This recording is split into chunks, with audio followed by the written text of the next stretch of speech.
£4,000 as a minister and £250,000 in expenses, but that's like winning the lottery. If winning the lottery is your chosen career path, then yes, exams don't matter.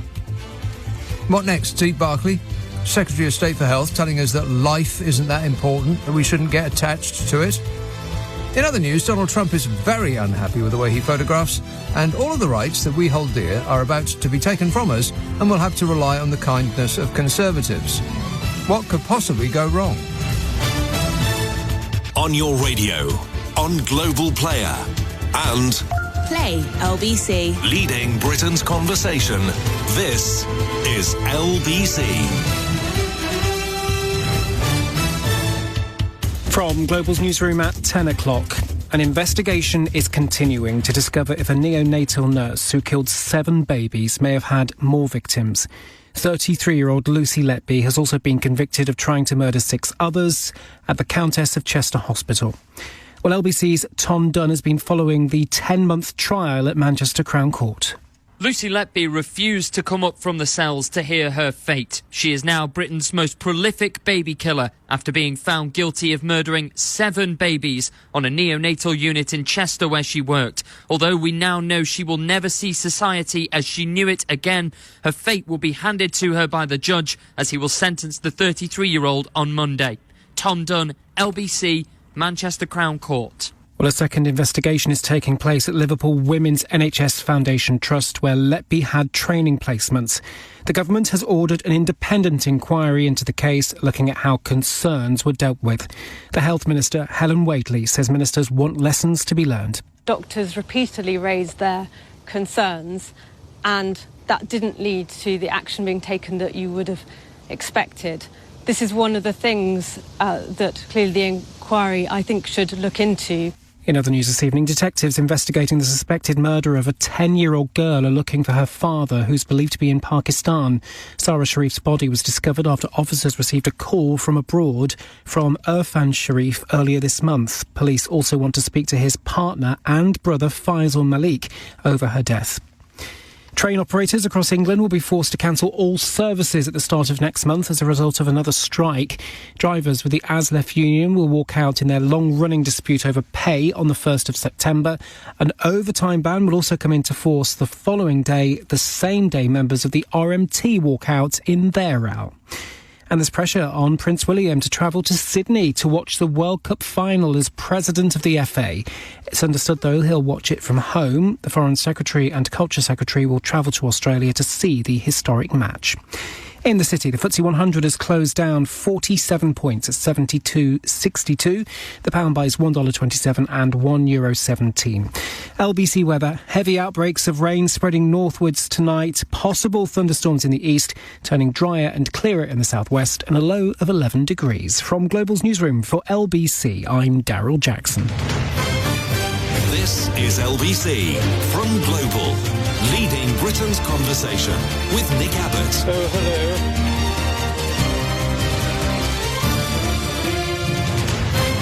hello. Well, let's get back to it. They're going to Australia to watch the match. Why? What for? This week, I mean, who is the Culture Secretary now? I honestly have got absolutely no idea. It used to be Nadine Dorries. Culture expert.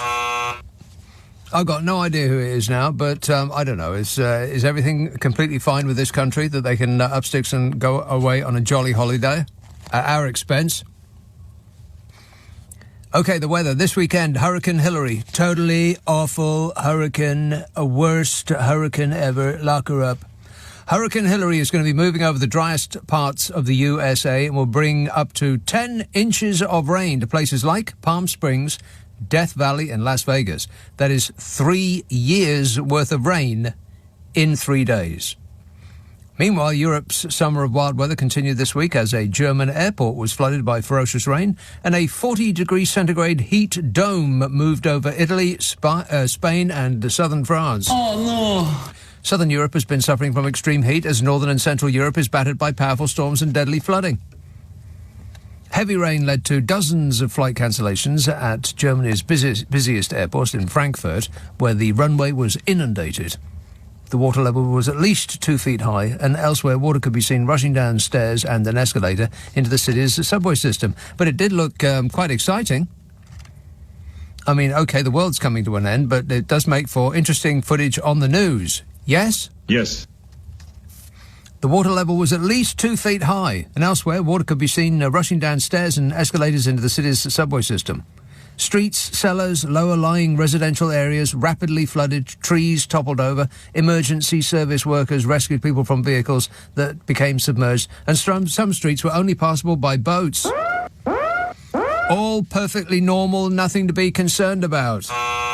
Experts say that climate change is increasing the frequency and severity of floods, but saying the world's climate... But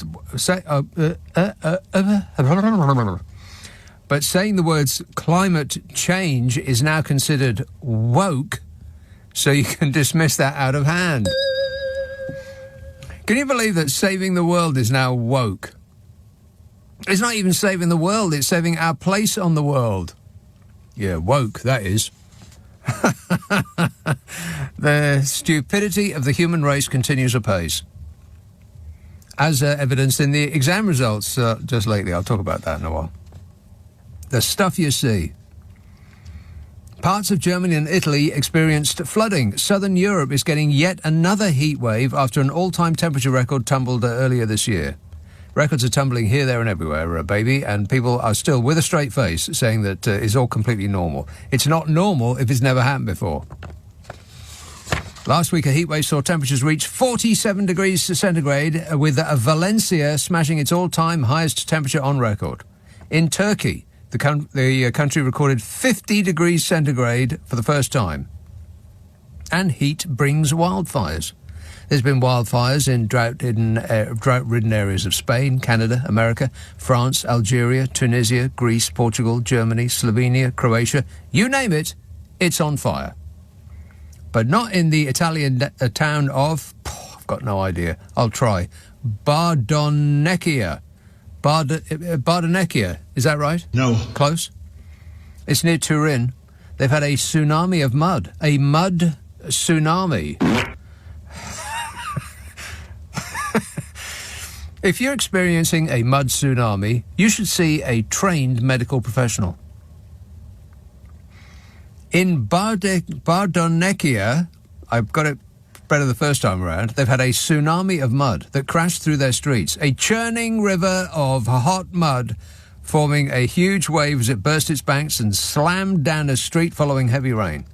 Residents and tourists said they ran for their lives as the mud tsunami sent debris flying towards them. Meanwhile, heavy rains triggered landslides and flooding across Norway and Sweden, forcing communities to evacuate. But you don't need to worry about any of that. None of this will harm you if you don't believe in science. Correct.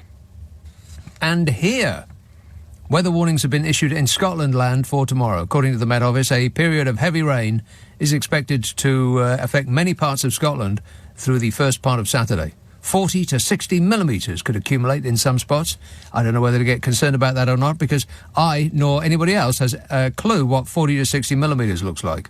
Is it about this much? Not only will it be raining heavily, but it'll also be windy with thunder, lightning. Very, very frightening. Rock and roll! I bet I know where it's going to be wettest, though. One moment, please, while I check. Oh, God, there's a picture of Stephen Barclay. Ugh. I mean, come on. How many times do we have to see that man's face on television? No offence. Glasgow. Well, it's raining at this moment. It's raining right now with a 92% probability, which sounds like wet to me. And then in Glasgow, it will be raining tomorrow and raining on Sunday and raining on Monday and raining on Tuesday and raining on Wednesday and raining on Thursday and raining on Friday and then raining next Saturday, the 26th. But on Sunday, it will also be raining. And raining on the following Monday, and raining on the Tuesday, and the Wednesday, and the Thursday. Good grief. Are you sick of all that rain yet? No. No. Can't get enough of it. Where was I? Oh, yes. Would you like to hear the long-range forecast for the next 4 weeks? No. No, I don't blame you. So now until the end of the month, breezy and a mixture of sunshine and showers, possibly heavy at times in the north and northwest. Drier, sunnier, fairly warm weather in the south and the southeast, where it might actually get hot. Can you believe that? No. And then, it's almost over. The first 2 weeks in September, it's practically autumn already. It's nearly Jesus' birthday. At the start of September, drier, settled weather. Temperatures are likely to be around average overall, with a possibility of spells of very warm or hot weather. Temperatures are likely to be around average overall, but with a possibility of spells of very warm or hot weather. We'll take it. The news from next door is that the current Culture Secretary has a name that is Lucy Fraser. That is Lucy Fraser. I have no idea who she is. It's not important for us to remember their names anymore because they'll all be gone in a trice. Desperate Fishy will be churning them around in an attempt to cling on to power, which he seems weirdly insistent on doing. Strange for a man who has everything except stature. Darryl says, I would like to just give huge congratulations to the Conservative government for getting England into the World Cup final. Keep up the good work. As with all footballers, Rishi Sunak is 110% on it. I am totally 100% on it. Oh, just 100%. Well, I suppose if that's all they're worth, you know best. 0345 6060 973. Wyoming. Patrick. Why didn't that work? I'll try it one more time. It's probably my fault. No, it still doesn't work. There it is. Patrick. Hello. Finally we speak. Hello, Nick. Yeah, I was getting whistling at the moment. My legs aren't that good. Anyway, You were getting whistling and your legs aren't that good. Do you whistle with your legs? No. People don't whistle at my legs either. Anyway, about the football, talking about legs. Yes. I think that Prince William should go, but I don't think James Cleverly and that other woman whose name I can't remember should go either. Definitely not. That's mixing politics with sport, isn't it? And we must do that. Well, you can do it one way. You, as a politician, you can spray on about sports, but sports persons cannot talk about politics. That is the law in this country. Correct. And politicians, they've got enough to do as it is. At least they're not doing anything at the moment, but they've got enough to do with trying to get the economy right and trying to get the dollar back up to, or back down to its rate that I was getting when I first got my pension, which was 160. You're never going to see that again, Patrick. And I wish you all the best. No. All right, thanks. Hey, Wyoming. Right. I spent an overnight in a cafe in a place called Redneck, Wyoming, just over the border from Colorado. Colorado abuts Wyoming. Yes. Correct. Yeah. Correct. Oh, I got that one right. I don't know if it's called Redneck. I know most of the cafes around. Yes, the Redneck Cafe. It was somewhat alarming. I was hitching a ride at the time, and I was on the highway, and my previous ride dropped me at a sign that said, "Do not hitchhike on this highway, order of the police."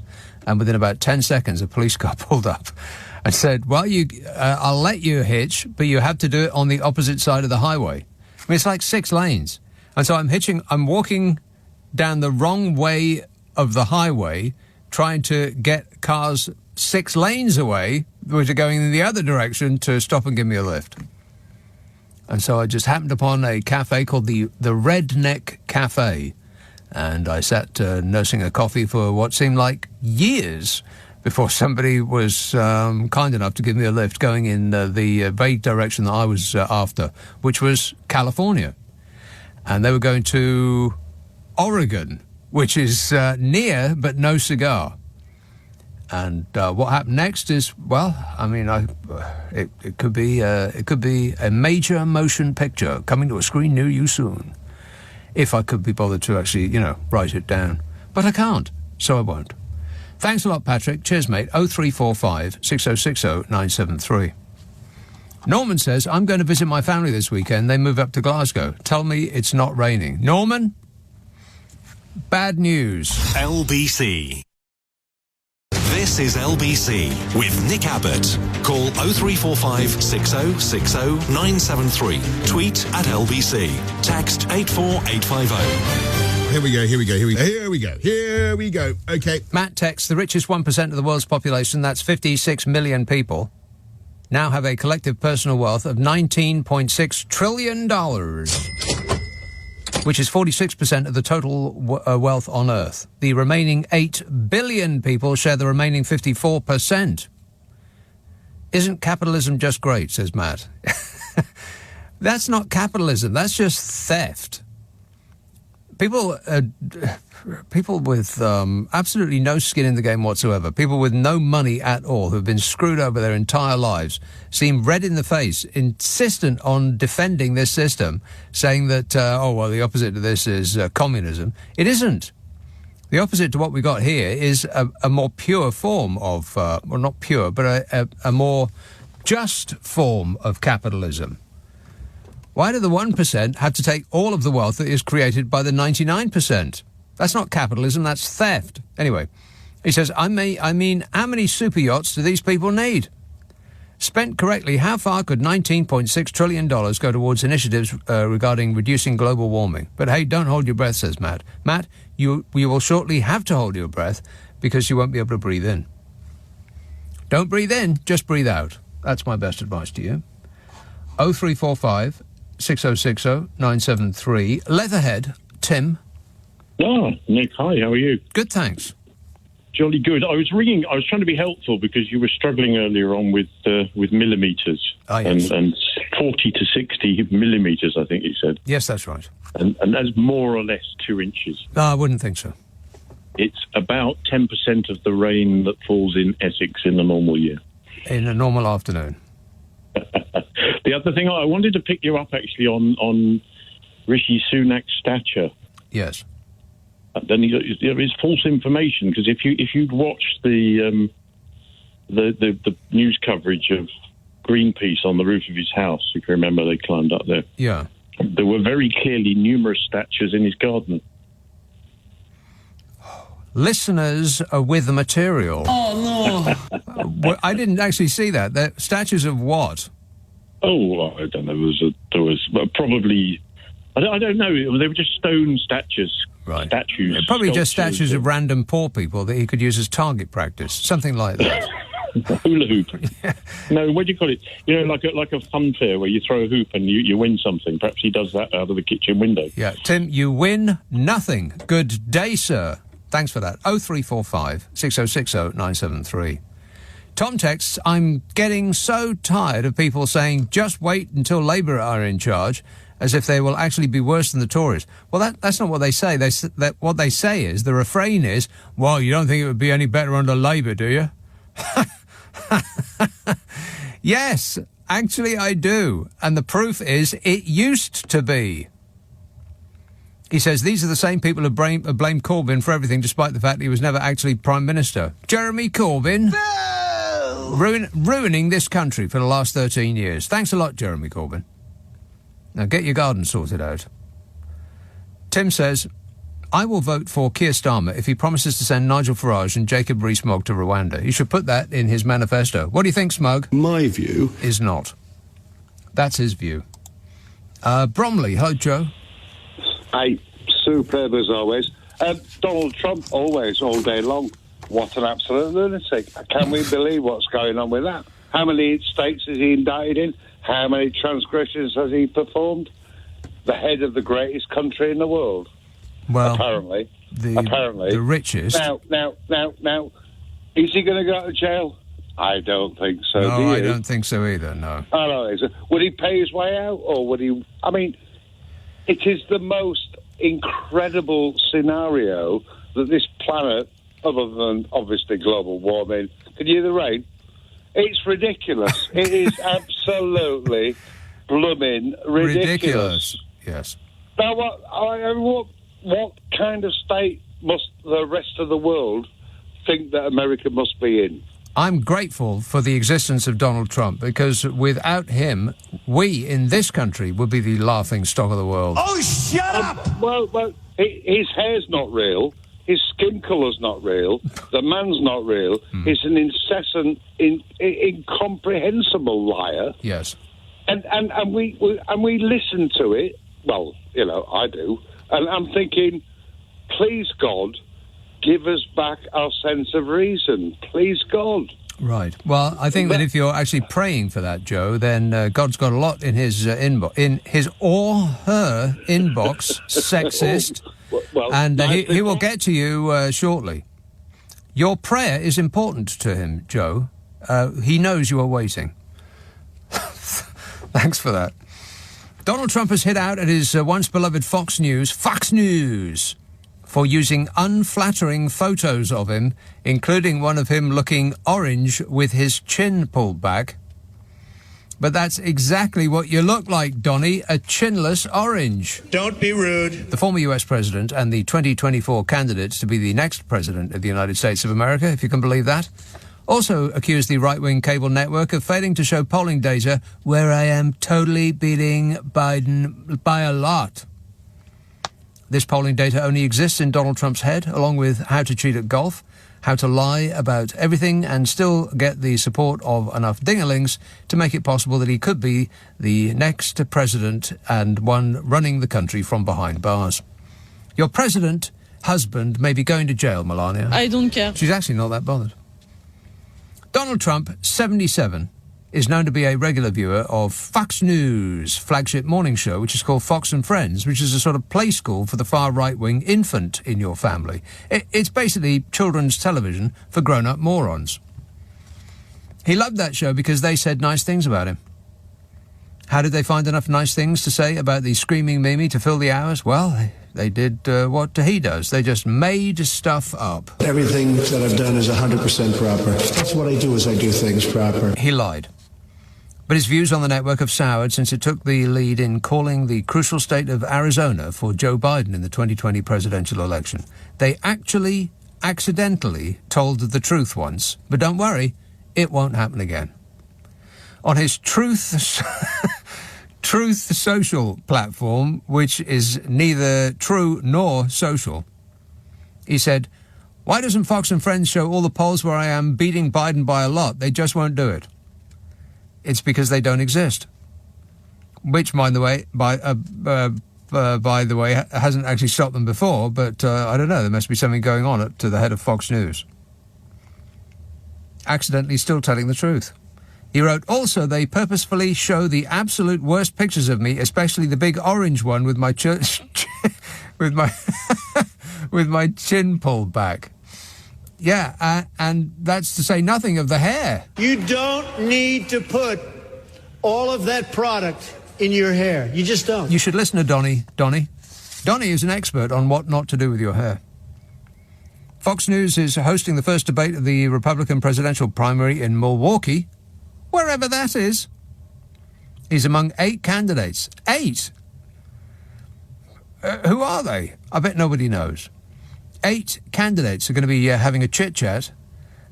Media analysts have speculated that because Donald Trump might not be there on TV to have this Republican presidential primary, it might impact on the debate's viewing figures. You know, just like the absence of a car crash will have an impact on the number of drivers rubbernecking a stretch of road.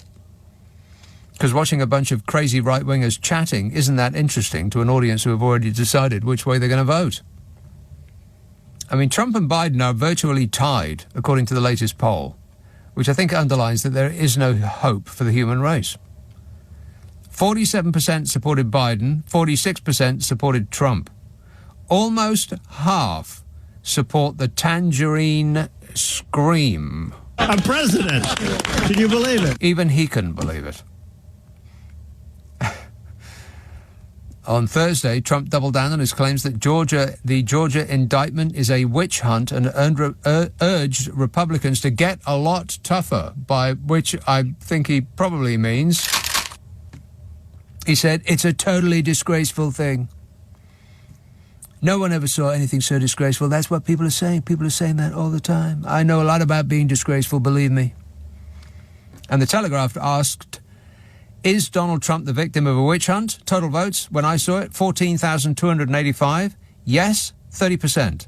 No, Donald Trump is not the victim of a witch hunt, 70%. And the readers of the Telegraph are right-wing, and by extension they love the Republicans and would defend Donald Trump more than, let's say, more well-adjusted people. But even they don't think this is a witch hunt any more than they believe that climate change is real or that pronouns matter.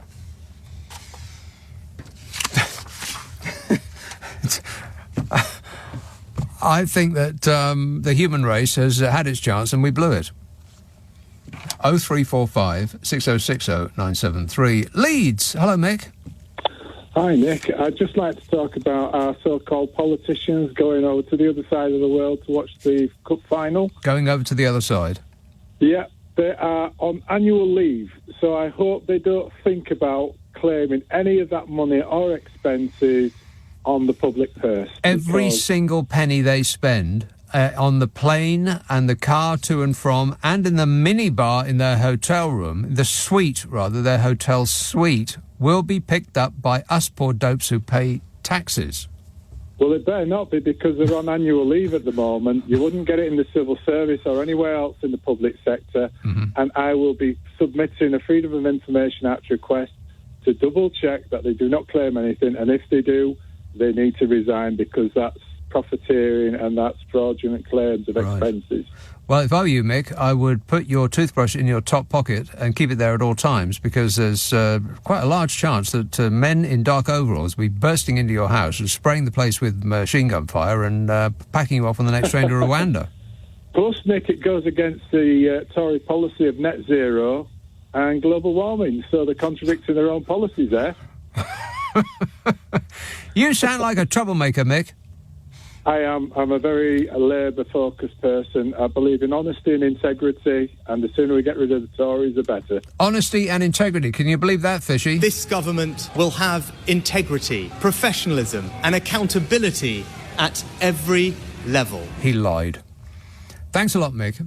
All the best, and I wish you happy travels to your new home in Africa. 0345, or the Ascension Islands, wherever that is. 0345 6060 973. Text 84850. Email nick@lbc.co.uk. If you're on Twitter, it's at LBC. Let me take this brief moment to mention that I do a podcast with Carol McGiffin. Yeah. Carol McGiffin is, well, she's a kook. We couldn't agree on anything at all, and yet we managed to do an hour of amusement every week. How we have put together the best part of 200 episodes without killing each other, I don't know. I think it's a testament to my good humour and patience.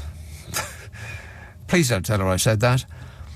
It's called What's Your Problem with Nick and Carol?, in which Carol McGiffin and I try to solve people's problems while guffawing like seals.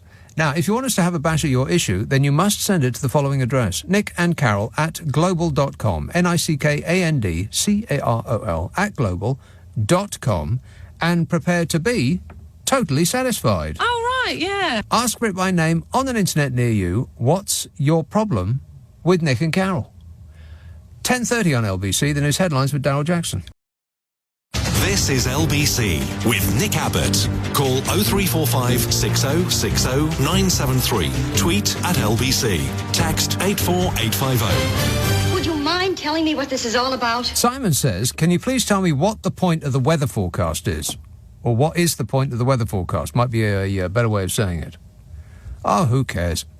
He says only a week or so ago they told us how warm it was going to be, then they changed their mind. Today I was told that it was going to rain enough that I might have to build an ark. As living next to a stream, these things concern me. What happens? Gorgeous sunshine? No. What happens, after having been told that there's going to be enough rain to make him build an ark? Gorgeous sunshine. This is not acceptable. ACCEPTABULE. Who can I get compensation from, says Simon. And Ollie says, we are now just 11 days from the dreaded ULEZ expansion, a scheme designed only to make Khan money and punish people like me who drive real cars like a 2.7-litre diesel Jaguar. Mog wouldn't allow such madness to take over if he was mayor. What do you think, Mog? My view is not. Why would anybody buy a diesel Jaguar? That seems a bizarre choice. What would you want to do that for? I mean, a Jag is known for its speed, right? It's supposed to be a bit of a speedy animal. Why would you then encumber it with a diesel engine? Everywhere you go, you sound like a barge. That's a weird choice, Ollie. You might want to rethink that. Jerry says, what you on about global warming and the end of the world? We just need a new app costing tens of billions of pounds. This would relocate the floods to the wildfires. Problems solved. Well, that's a good idea. Why hasn't anybody thunk of that before? South Norwood. Hello, Philip. Good evening, Nick. Good evening, Philip. About your caller you had on earlier on from Wyoming, yes, who's got a frozen pension. You got a frozen pension, right? Yes. I wondered how this works, because supposing he came over here on a visit, would his pension go back to what it used to be or what it should be, or would it still be frozen? I don't know. Because there's certain countries, aren't there, Nick, where that you do get the pension increases if you've retired there as a pensioner. Did he? I must have stopped listening at that point. Did he say that his pension had been frozen? He did, I thought that he was saying that the exchange rate was not in his favour. Yeah, but the thing is, Nick, that America, if you go to live in America, if you're a pensioner, yes, you get the pension that you had that was applicable when you left the country. You don't get any increases. Right. So there's certain countries around the world which imply, Australia's another one, and there are certain countries, I'm not sure what the list is, where you do get any increase in the pension, you see. So I just wondered if the guy came back for a visit, whether he'd, get his pension back to what it normally should have been. Why, if you go to live in America, would they freeze your pension at the level at which it was when you left? Exactly. No, Nick, that's my question to you. Don't say exactly. I'm asking you why. I don't understand. The governments, all governments, Labour and Conservative, when there's been campaigns to get it changed, they always, say no, and they sort of they recently said it again, because I think Australia were trying to make sure that they got it, but they said no. But anyway, the guy understand. You say you went to Wyoming. I've been there. Did you enjoy your time there? No, I did not. It was overnight, and my time in Wyoming was spent about 6 hours nursing a coffee in a cafe called the Redneck Cafe while waiting for a lift to go west, and then I wait a minute. Sorry, I'm interrupting. I'll go and then I slept on the tarmac in a car park. Oh no! Behind their van while we were waiting for dawn to break. But you've got great stories to tell. I mean, it's things you never forget, do you? You wouldn't forget that. I haven't forgotten that bit. No. No, I was on a coach trip around the middle of America. We started down in Denver and came into Wyoming, and I will never forget. We spent 2 nights at a place called Jackson Hole, which is... Couldn't they call it something else? It's a skiing resort, I believe, Nick. And there's an amazing webcam of it, of the centre of Jackson Hole, which you can watch. Wow, I absolutely will not do that. No. But thanks for the good advice. All right. As you got the sort of the good memories of the place, and a strange thing happened in a bank in Wyoming. I went in to take some money out, and I wanted to take a certain amount of money out, but the money would not come up on the indicator board on the bank. You know, when you put your finger in for money? Yeah. And it said I could have I wanted $300. It said I could have 3, 30, or 3,000. Yeah, but I couldn't have 300, you see. Well, that's reasonable. So I'm trying, and they must have looked at the bank, and thought, what's that guy doing out there acting strangely? Yeah. And the manager came out, And they're really nice, what's the problem? And, took me in the bank, gave me a coffee and sorted out my problem. Well, you are lucky to be alive. And don't ever do that again. Thanks a lot, Philip. 0345 6060 973. Demanding money with menaces. That's what it sounded like to me. Neil says, loved to see Beer Korma wearing an England shirt while being behind the ladies' team of England. Who's Beer Korma? Betty couldn't wait to rip that shirt off after his photo opportunity. Do you have any idea what that's about? I think that's probably a poor joke on Keir Starmer. Oh. Because he had a beer and Korma. Keir Starmer had a beer? Do you not remember they that, yes. Beer Korma wearing an English shirt. Okay, right. Well, at least he didn't wear a football shirt over his dress shirt, like a certain individual. Yeah. Wait a minute. I'll never forgive you for that. Amongst other things. York, hello, Jan.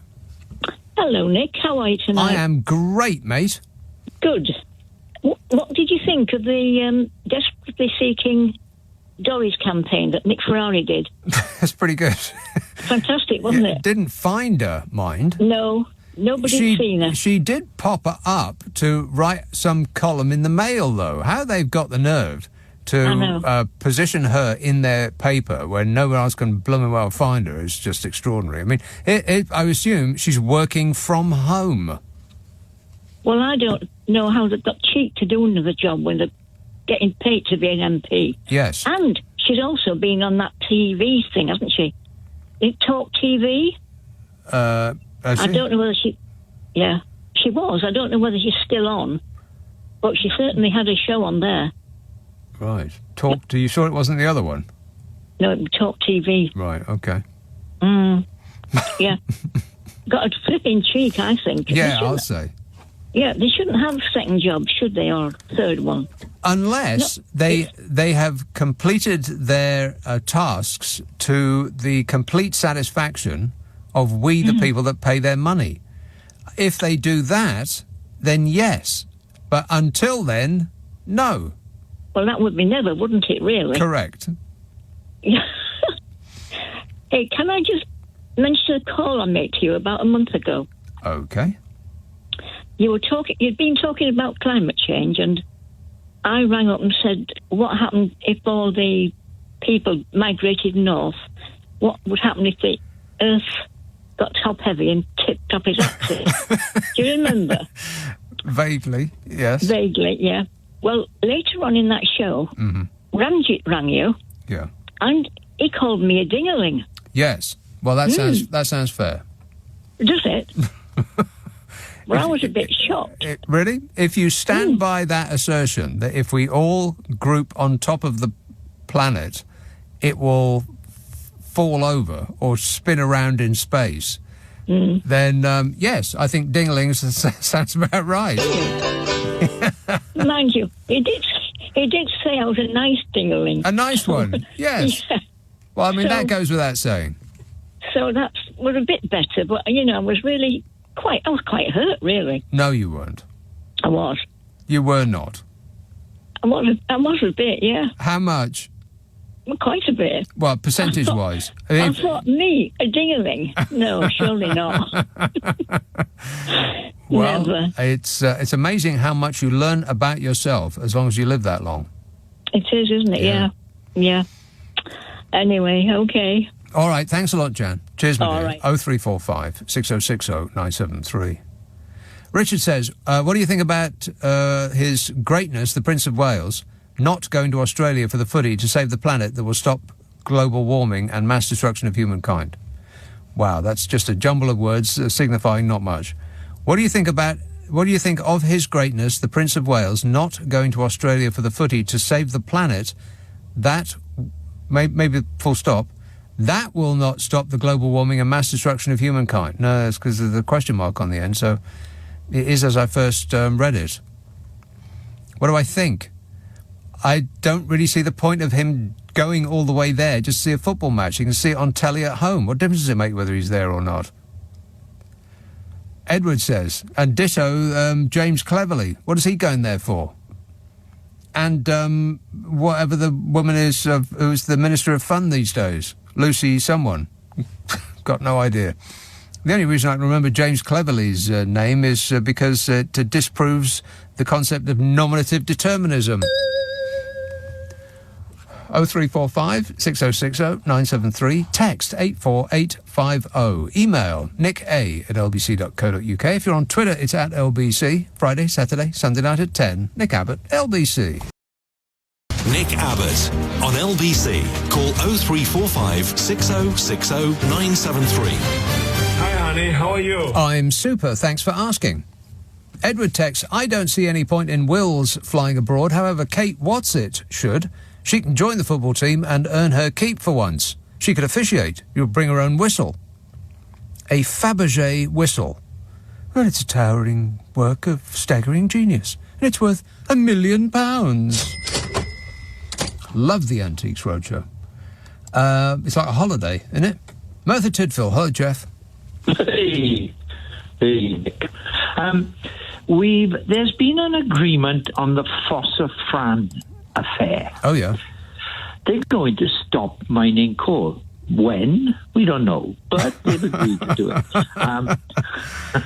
Right. So, for those who don't know, Fossa Fran, I mean, if you look at pictures of it, it's this giant scar on the landscape that you could literally see from space. It is unbelievable what they've done to the beautiful surrounds of Merthyr Tydfil, right? Yeah. And it's been the permission to mine, which should never have been granted in the first place, expired last year. But they're still continuing to mine, as though no one can see them do it. Like it's in secret. It's not underground, for crying out loud. They're taking away giant chunks of the landscape. Everybody can see you do it. Aliens from space, from different galaxies can see it happening. And they're still doing it. It's incredible. Yep. And we don't know who the people involved are, but the suspicion is there's a B. Cassidy and an S. Kidd. Whether it's, the actual guys, Butch and Sundance, we don't know. But the horrific is fast approaching. Who's going to pay to fill the hole in? We will. I hope you will. But the thing is, it's going to cost something like, they estimated at about £70 million to fill the thing in. Well, if they say 70 million, then it's going to be 700 million. And, and it will happen 10 years after they initially said it would. Probably. But the thing is, the coal's still coming up. Global warming is warming, and we are having all, as you've described it. But the key there, I keep telling everybody, watch the sea temperatures. Everybody's looking at the land, fires, heat, and all the rest of it. It's the sea temperatures are the critical thing. Well, it's that also is soaking up the heat. Yeah, record sea temperatures have just been recorded. Everything that the scientists said was going to happen in 10 or 20 years is happening right now. They were completely correct in every respect, apart from the time scale. Yep, it's happening faster. It's moving. Yeah. It's moving faster than they thought it would. And the problem. And the people who are, for whatever reason, still denying that it's a thing, are having to shout ever louder to try to maintain the position that they actually believe that that nothing is happening is actually happening. Exactly. Did you see that clip on the internet about the hosts on some show on another channel? They were laughing like dreams. They had some guy on who was explaining how people were actually dying in their thousands from heat stroke and so on. Yeah, and they were laughing at him. Yeah.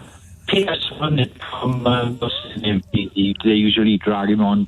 Isn't he male? Isn't he a male man? A male man. You know what a man. Now, does that Don't mean interfere with a male man? He works for the post office, or you're just underlining his sex? It's a male man. You have to be very specific these days, Jeff. Yes. Daily Mail. Oh, I see what you mean. Right. Oh, okay, that kind of mail. Wrong Yeah, spelling. Right, I got it. Okay. All right, well, as soon as anything develops there, Jeff, when the bill comes in, you let us know, and I'll be over with a shovel. Thanks a lot, mate. Gonna have to fill that hole in. But, you know, like decommissioning oil rigs in the North Sea, it's not the people that made all the money that have to do that. That's us poor dopes who pay taxes. We subsidise the oil industry. How stupid are we? I mean, really. It is our fault because we're letting it happen. Luke says, if England loses the World Cup on Sunday, we can firmly say that it's Jeremy Corbyn's fault. Do the right thing, Jeremy. Yeah, it's on you, Jezza. No, leave that top one there. I'll come to that after the news. Okay? Okay. All right. Why are you wearing a visor? I'm wearing a hat. Oh, it's a hat. Oh, from here it looks like a visor. It looks like you're at the tables in Vegas. Put everything you've got on black. That's my best advice. Just whatever money you've got, put it on black on the roulette table and cross your fingers. That's my financial planning advice to you. Durham. Hello, Ellie. Hiya. Ellie. Hi, good evening, Nick. Ellie. I'd like to talk about subsidising the Houses of Parliament for their bar. Bars. They got over, as far as I'm aware, there's over a dozen bars and restaurants in the Houses of Parliament. Yeah, and they get it subsidised. I think it's an excellent idea. What? I think it should be subsidised. Go on. Of course, I'm a doctor. Yeah. My husband's a doctor. Now, hang on a minute. You've got a very bad line here, Ellie. Ellie. Hang on. Very bad line. You're a doctor and your husband is a... Teacher. A teacher, right. Yeah, and I think we should all have subsidised alcohol. You know, if they go into work and they think that they're working so hard, like us, they could have parties during the pandemic and we couldn't. Yeah. I think you'll find that they were business meetings, up all night, catered business meetings, yes. Yes, or all right then. Well, I was working a 15-hour shift. Mm-hmm. I think subsidised alcohol is a brilliant idea, and I think they should have it because they work so hard, and kind of like the proletariat, us poor workers, might get a little crumb off their table.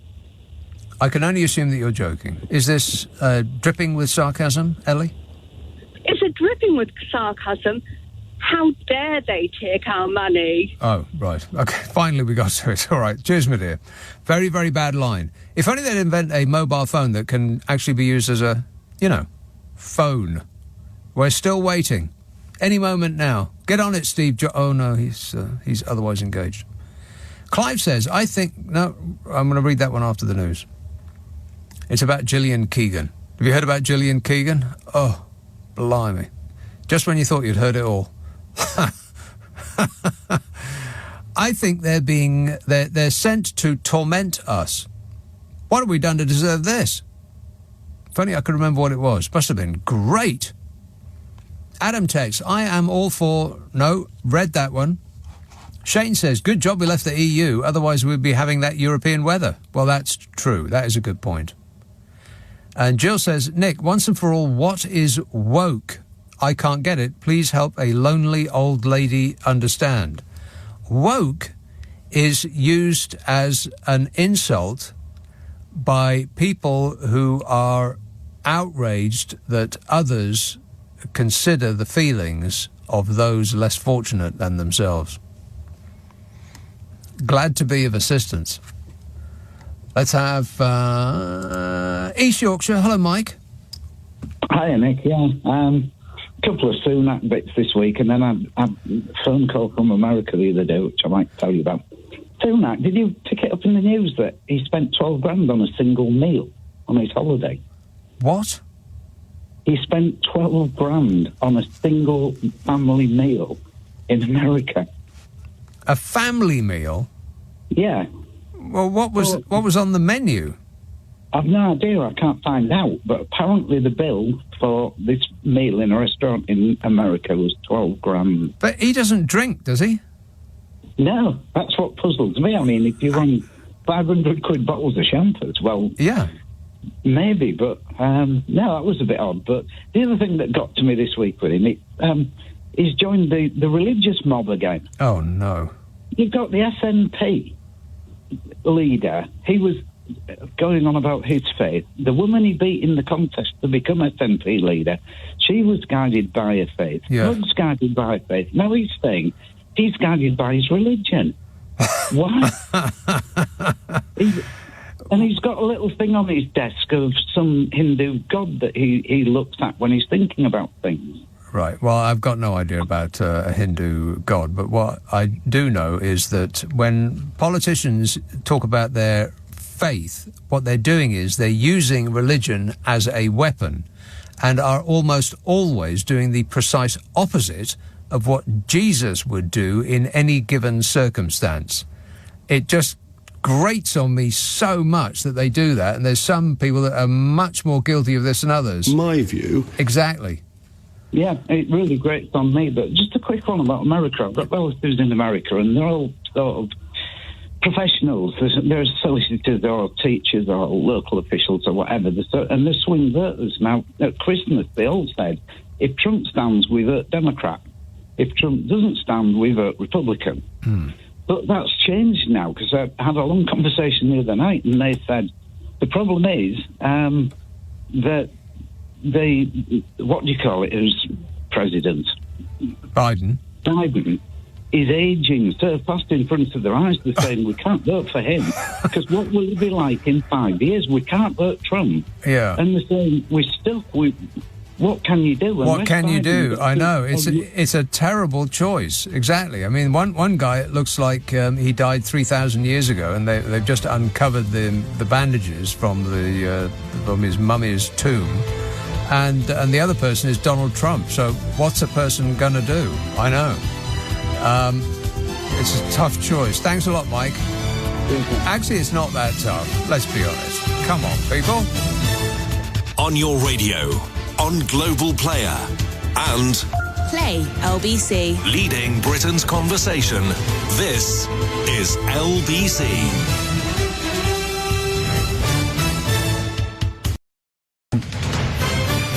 This is LBC from Global, leading Britain's conversation with Nick Abbott. Shut up.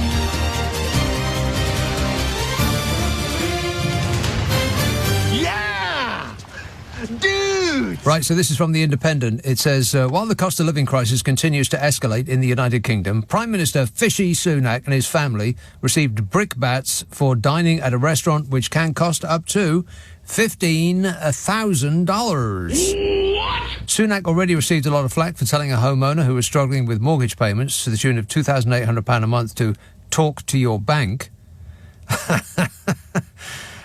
And, of course, that incident beyond stupid when he asked a homeless person if they were in business.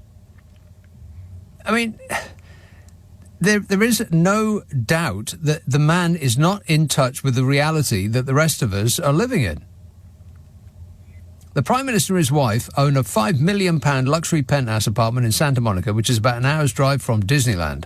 Their vacation includes them dining at 21 Royal, a high-end restaurant at the park.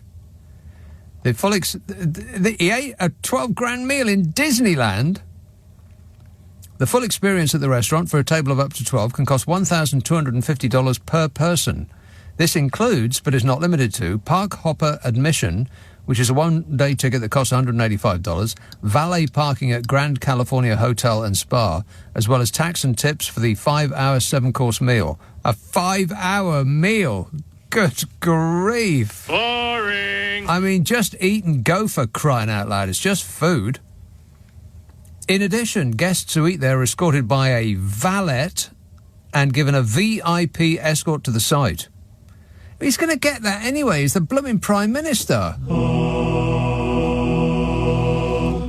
He will then sit at a table where he will be served cocktails. But, of course, there'll be mocktails because he doesn't drink.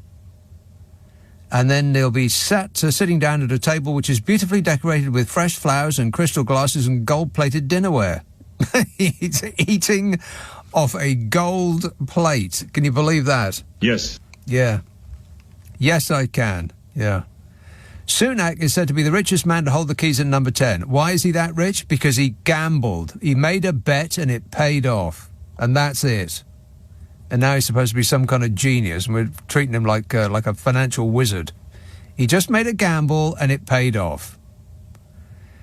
He and his wife have a net worth of, well, it says here, $730,000. But that's way out.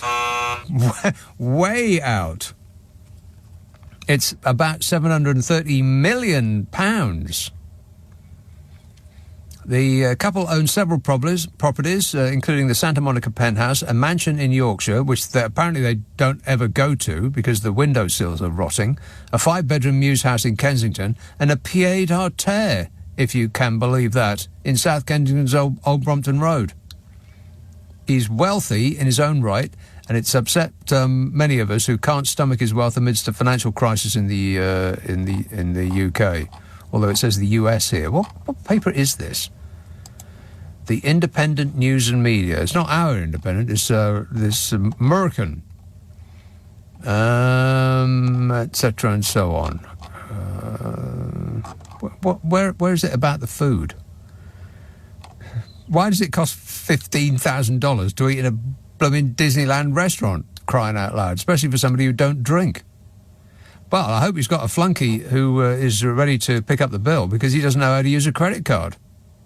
He's like the blooming Queen, never carries any cash. Ooh. That was Anne Widdecombe. Anne Widdecombe's just made an unexpected entry.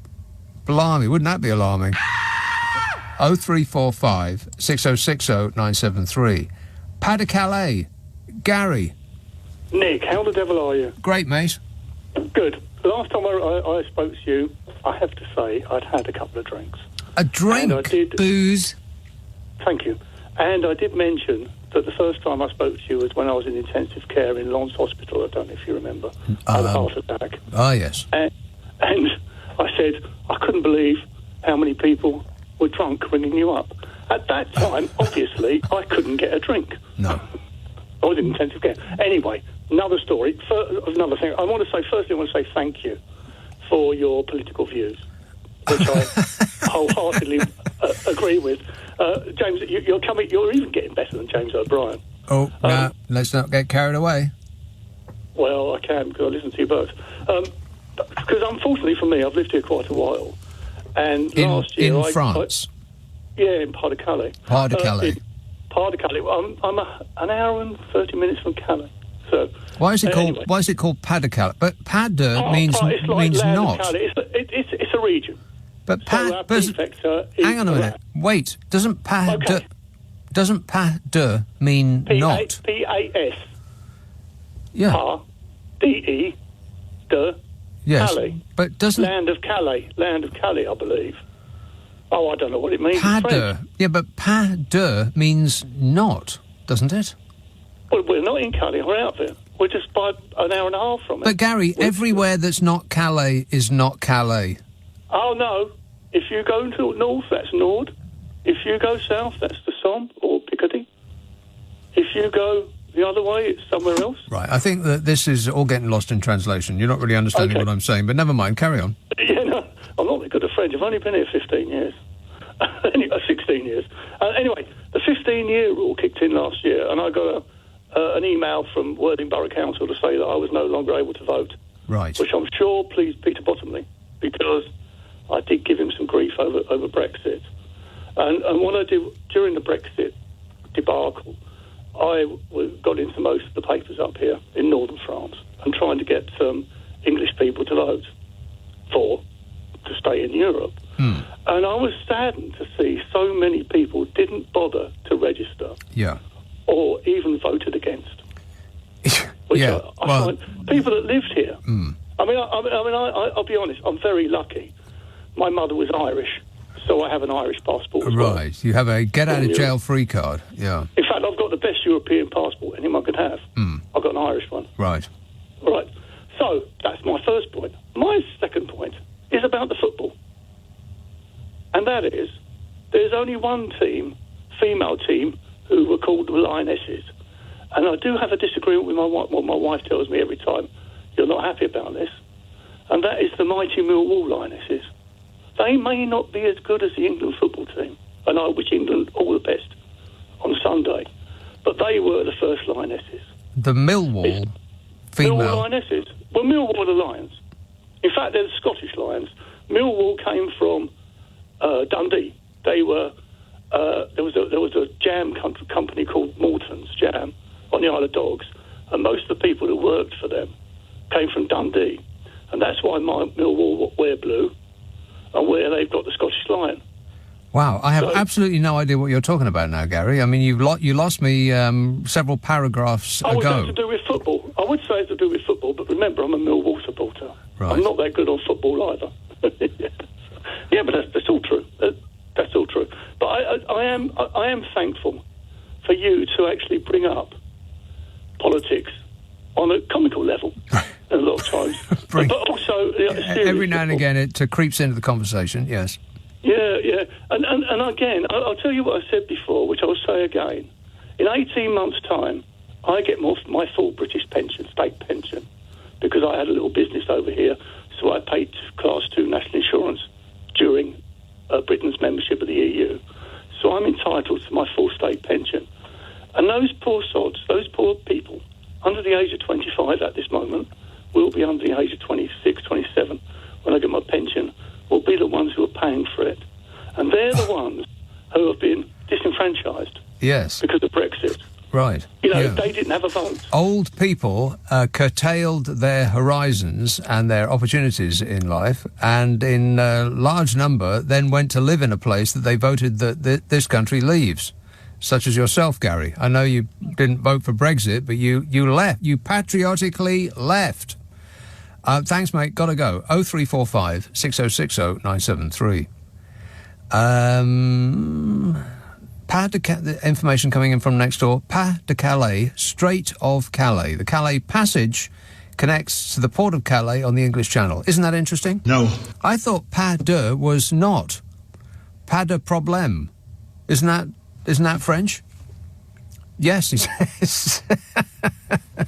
Yes, comes the message from next door. Yes. Yes, it is. Pas de means no or not. So not Calais. That's where he lives. Which could be anywhere. I'm living in not Calais. London. 0345 6060 973 19. Luton. Hello, Adam. Hey. Adam. So I was just calling, following what you said about Greedy Rishi and his £12,000 dishes, and that gentleman who also picked up on the story of Rishi Sunak channeling the Hindu goddess and gods in every decision that he makes about this country. Yeah, another one of these people who claims they're guided by their faith. Oh, please. Truth. Well, I didn't really know much about the religion, to be fair, and when I heard it, it just really irked me, because I thought, well, I don't know of any religion that, like, rewards materialism, apathy, towards cruelty. Yeah, lying, yeah. Pro-corruption. And so I was reading it, and it's actually quite an interesting religion, because it doesn't really speak out much against materialism, so I don't think he's, like, breaking his own religious laws by doing that. But there must be some. But on the plus side, it does believe in reincarnation and karma. So I was thinking, like, imagine if he came back in the next life as a poor, trans, refugee, or anybody that's affected by his own policies. Yes. And I just thought, well, that's my first sin as a newly converted Hindu. Right. Because I took much joy in his displeasure, thinking that could happen. Yeah, I'm afraid that in the real world, the people like him, they don't lose in this life or the hereafter. They're just going to continue to win because they already have won. Yeah, in more ways than one. But like, if they say that he fundamentally believes in reincarnation, and I mean, it would just be so it would be his just desserts if he came back by somebody not in the privileged position he is in this world. Yeah. Maybe if he came back in the next incarnation as a fox, and a Conservative shot him because they're pro-fox. You know what I mean? Like, it would just be so ironic. I guess. Yeah. It would be the circle of irony. Yeah. Indeedy. Exactly right. Okay. Good work. Thanks a lot, Adam. Keep thinking. George texts, how do you expect trickle-down economics to work unless you start by putting all the money at the top? If it was spread all around, there wouldn't be anything to trickle down. Pretty simple, really, says George. Well, that is a good point. All of these are excellent points. They don't make much sense, but, you know, they fit right in on this show. This is LBC. Nick Abbott on LBC. Call 0345 6060 973. You're wondering what it's all about, and I can't tell you because I don't know myself. John texts, as Trump has cancelled his big announcement on Monday, does that mean he is now part of cancel culture?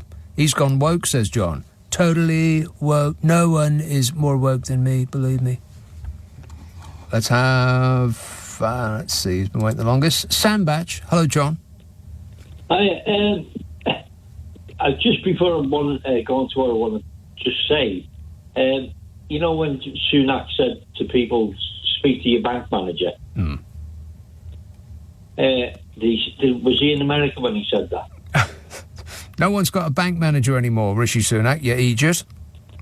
Yeah, so did he mean to say speak to the hand baby? I mean, if you've got deposits of £1 billion, then yes, you can speak to your bank manager. Ordinary people don't have a bank manager anymore. No, so Cloud Cuckoo Land. Yeah. And the thing about his God is straight from the evangelical playbook. Yeah. Of what do you call it? Politics. It's using religion as a weapon. It's claiming piety as an excuse for all the evil things you do. Yes. As though God would be on his side. Do me a favour. And he'll say, I'll shoot you if you disagree. I'm not sure about that. Well, but in America, yes, I will shoot you if you disagree. Yeah, that's just reasonable practice in America. Yes, I mean, that's just the way it goes. Here, not so much. You will get exported to Rwanda if you disagree, John. Thanks a lot, mate. Keep your nose clean. Chris says, Nick, I would like the Prince of Wales to go to the women's football final. I have really enjoyed watching the football. There seems to be less play acting, fouls and rolling around. I know my niece has been inspired and has got a teacher at her school to start a girls' football team, and 80 girls have signed up. That's slightly more than you need for a team. Steph says, I was pleasantly surprised when a climate change sceptic relative of mine bought a hybrid car. I foolishly thought he'd seen sense. Not so. He still believes climate change science is a conspiracy peddled by people with a vested interest in windmills. I said, what if you're wrong? Suggesting maybe we should err on the side of caution, just in case. No way, he said. I've researched it on the internet. Oh, the internet. He's looked up wind on the internet. I know a lot about wind. Yeah, he's a wind expert. It's the burgers. Erith, Steve. Hello, is that Steve, me in Erith? No, you're Steve in Erith. Rightio. Thank you, Nick. It's just one thing, because talking about Calais and other places, today when I was in Erith, I thought, you know, like tourist memorabilia, like the hats with I Love London and... Yeah. I think our government might be doing stuff like that, because I saw a young lad with a tracksuit on and in red letters, capital letters on his back, it just said, Visit Rwanda. And that was it. And I'm not joking. Well, one of the teams, I can't remember which one it is, one of the teams is sponsored by Visit Rwanda. I mean, it seems like a joke every time I see it, but that is... I can't remember which one it is. Which team has got Visit Rwanda on their shirts? I don't know anything about football, but this is what I saw today, and I thought maybe he's got it printed himself or something for, taking the mick or something. Right, no, I don't think so. Then. Yeah, I believe it is, yeah. Reality arrived in Erith. You can believe that. All right, thanks a lot, Steve. Keep your eyes peeled. Arsenal Football Club. Is it? Right, I knew I'd seen it somewhere. Visit Rwanda is Arsenal... You just disappeared it. Visit Rwanda is Arsenal Football Club's tourism partner and its first shirt sleeve partner. They've got a partner for their shirt sleeves. Every other part of their body has been taken, so they're down to their shirt sleeves now. You believe that? 0345 6060 973. Oldbury, Ranjit. Hi, Nick. You okay? Yes, great, mate. I'm really good. You know that young lady that I found a few weeks ago when I called her a dingling, and I didn't. Oh yeah. Thing. You know what? She's gullible, right? So you know what? But still a dingling, right? So blimey, talk about insult to injury. She's a gullible, not just a dingaling. She's a gullible dingaling. Wow. Yeah, but that's the kind of person, right? You can sell a three-legged dog to and say, listen, this is a new type of breed that we got, right? Yeah. New type of breed, yeah. Yeah. Not encumbered by 4 legs, 3, so less weight, faster moving. Yeah. And then you say to her, listen, just think if you're going to buy this dog some doggy boots, you've only got to buy 3. You haven't got to buy 4. 75% reduction. Imagine the savings, yes. That's it, that's what you do.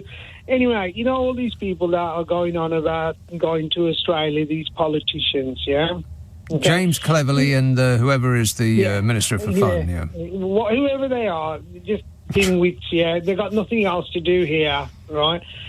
What Joe Public doesn't understand, if they don't claim it with their right hand, they'll claim it with their left hand. Yeah. Yeah, and you're right, everything's going to be paid, even though they're going to fly first class. Mm-hmm. Yeah, because it's more than 4 hours. Well, if they don't fly first class, then they'll be on their own private jet. Yeah, right. So, people like you and I, yes, we complain. There's no point in complaining anymore because voter apathy, has put these people into power. Yes, right? but I'm not sure that people are apathetic anymore. I think people are angry. I think people are itching to vote in the next general election, and the polling seems to be consistent. Very, very bad news, Fishy. You're going to have to find yourself another way to annoy us. He isn't bothered, like you've always said. Why does he want to now, right? He does seem to be weirdly bothered, though. I mean, he seems to be doing absolutely everything he can, including very underhand means, to try to cling desperately onto power. Why? But the reason is, right, nobody likes to be a failure, do they? No matter how rich you are, if he goes out with his towel between his legs, he's going to be known as a failure. I don't think that such a thing exists in his gilded world. Failures aren't billionaires. No, you can be a billionaire and still be a failure. That's my opinion. Because, if you try to think how he probably thinks, he wants to be the best at everything and he wants to ride out into the sunset as a winner. But now, with all these things about Nadine Dorries and all these people, he's a laughing stock. He's a laughing stock of the world, right? Even, to be honest with you, we knew that the orange man, right, he's a definite dingling, but we know what to expect from him. Right? Now, Rishi Sunak has started to bring his religion into it, which is going to divide people even more. He should not bring his religion into it. Yeah? This is not a religious country. More than half of the people in this country don't believe in God. To try to drag us into some sort of the American way of mixing religion and politics is just a very bad... It's a desperate idea is what it is. Yeah, but the religious people who involve themselves in politics in America are capital dinglings. Well, right? They're not religious. Like I keep saying, they're using religion as a weapon. You know, like these evangelists that have these I don't know which ones they are, because I don't take no. When I see those kind of people mixing religion and politics and trying to get people on side, I just switch off, yeah? Okay? But the thing is, Rishi Sunak, trust me, he does not want to go out as a failure. And like I said a few weeks ago, he's trying his best, right, to win this election by, even if it means having a civil war in this country, right, where, like you say, oh, sorry, there's too much riots going on in the country at the moment, right? We can't have an election, right? We're going to have to... Yes, I keep saying it, but I would not be surprised if they did not cancel the next general election for our safety. They engineered some way in which they could postpone it at least until they imagine that the polls look better. Yeah, the thing is, Nick, right, we can't start a war with anybody because we've got no army, we've got no navy, right, we've got no police force, right, okay? All our army people are sitting in shop windows, yeah, begging, right? So he can't start a war with anybody. The only thing he can do is start a civil war. You can't win a war, but you could certainly start one. Who's he going to start a war with? Oh, I don't Rwanda? know. Anybody. Belgium. No, he can't. He can't. You know what? It's going to be like Danger Mouse, right? Fighting a lion. Well, I've got absolutely no idea what you're talking about now, Ranjit. But you know that. No, Danger I don't. Mouse was a little character. Okay, leave that. Forget that. A Roland Rat, then. Okay, Roland Rat. Fighting a lion. We can't. I'll tell you something, right? If we had a fight with Guernsey or somewhere like that, I don't fancy our chances, to be honest with you, because the way this country is, it's in proper dire straits. All the money has floated to the top, yeah? And those people, just like in a James Bond film, right, have got all their escape plans, right? When we start having more problems, he's going to look at what's his name, Rees-Mogg, yeah? He moved his companies out of Russia November before we... Well, he would say that he had no control over the companies, and it's you can't just say that on this show and just leave that bomb there and skip away, Ranjit. He claims that he doesn't have anything to do with the running of his affairs, and until proven otherwise, then that's the position. But, thanks for all that. Cheers, Ranjit. Stay angry. There's plenty to be angry about. 0345 6060 973. Natalie says, I can't believe how ungrateful the British public is to query two ministers going to watch the football in Australia. Everything in the UK is going swimmingly. There is clearly nothing for them to deal with at home. This all-inclusive, taxpayer-funded junket is the very least they should expect for all their hard work and wonderful leadership, says Natalie, who I do believe is joking with us. Nick Abbot on LBC. Call 0345 6060 973. Well, the whole world's gone crazy. Yes, most of the world has in fact gone crazy.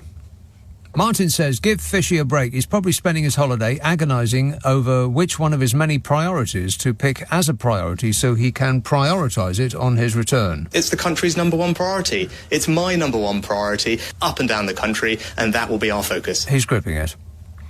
Number one priority. Yeah.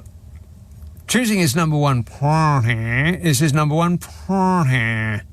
Kevin texts, why doesn't he share, as in Wills, out of Wills and What's It, why doesn't he share a flight with the Queen of Spain, who I think is going over? Not as much of a footprint issue, and it would be good if he takes Charlotte over with him. Big brownie points all round, and saves us a few bob. Who's Charlotte? I really must keep up. Oh, never mind. Newcastle, Jed. Hey, how are we doing? Great, mate. Take it easy with them priorities. It comes over really loud when you got the phone stuck to your ear. Does it? Sorry about that. Apologies. My apologies, because I accidentally stumbled across one of your competitive stations. Oh, yeah. And across one of our... Jed, this is one of those lines where every first word in a sentence is cut off. We're going to try and... we'll call you back and see if we can get a better line, all right? Excellent work, that man. Thanks a lot, Jed. appreciate your cooperation. Thank you. Sanjay says, thank God Williams is not going to the football. I had to stop watching tennis for 2 reasons. One, the men's tennis is boring, with 7-foot players hitting the 1,000-mile-an-hour balls like robots, and the BBC are obsessed with the Royals, and half the game is looking at them in the Royal box, says Sanjay. Very, very angry. I agree with the 7-foot. They are like robots. Affirmative. Yeah, like 7-foot mirthless robots. The tennis. Elaine says, please don't forget that HRH Prince William is ever so busy at the moment. After all, he did vow to end homelessness. Oh, that's right. Surely he wouldn't be able to take time off to loll about on planes just to watch the cup final when he has such a project to complete. Let's leave him alone. He's doing his regal best. Yeah, well, I didn't know that. If only I had known that he's doing his best, then I wouldn't have given him such a hard time. All right, back with Newcastle. Hello, Jed. Right, I'll try and be a bit more fluent. Ah, that's you much tell better. Us if I'm just pausing a bit too long, sorry. Go ahead. Anyway, back to my story. I happened across this, one of our captains of industry was being questioned on one of these business slots. Yes. And he said, what particular problems are you facing at the moment? Brexit. And he goes, well, we've had to pay more money to get people to do the job, but a consequence of that is they're not willing to work as long as what we want them to. So suddenly, we're giving them enough money to live, and they're not willing to break their backs and work for peanuts, like for 60 hours. Right. And, like, I'm wondering, these are the people who are supposed to deliver our high-wage, high-skilled economy. Yeah, and if you believe so how's that going to work? Well, it isn't. If you believe that we are headed to a high-wage, high-skill economy, Jed, then I have a genuine made-in-China Rolex watch I'd like to sell you. Well, like I say, I knew that was a lie from the start. Yeah. But when you've got the people who are supposed to deliver this saying they've got no intention of delivering it, and just to compound it even worse was the news today that Labour's reneged on their promise to look after workers' rights, and the promised were a consultation now. So we'll see how that goes. See if they're in the pocket of big industry as well. I think yes is the answer to that. The whole world is in the pocket of big industry. I think governments imagine or give off the impression of being in charge, but they actually aren't.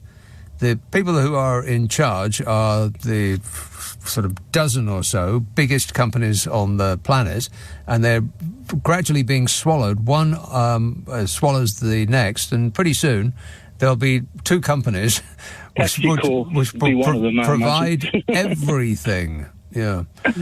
All right. Enjoy your freedom while it's still available, Jed. Thanks a lot, mate. 0345 6060 973. Alex texts, talking of the rain, I just relocated 25 slugs from my garden to the neighbour's garden. They get so plump and ravenous in the rain. I swear one of them made a squeaking noise as I lobbed it over the fence. It may haunt my dreams. Slugs don't squeak, do they? Do they actually make a noise? God, that'd be alarming, wouldn't it? Imagine if they screamed as you tried to deal with them. They're just so awful. Slugs. What is the point of a slug? I mean, I know it's a silly question. What's the point of anything? But really, what do they do? What are they for, slugs? I mean, I get wasps. Wasps do a lot of pollinating. Very, very good. They're kind of annoying if you're having a picnic, just like ants. But what's the point of a slug? What do they actually do that benefits us, for instance? Why shouldn't we put down those little blue flakes that discombobulate them so? And are slugs like snails, and they home? Because I did hear, it's just one of these things that you hear and then you assume that it's correct and you don't question it anymore for the rest of your life.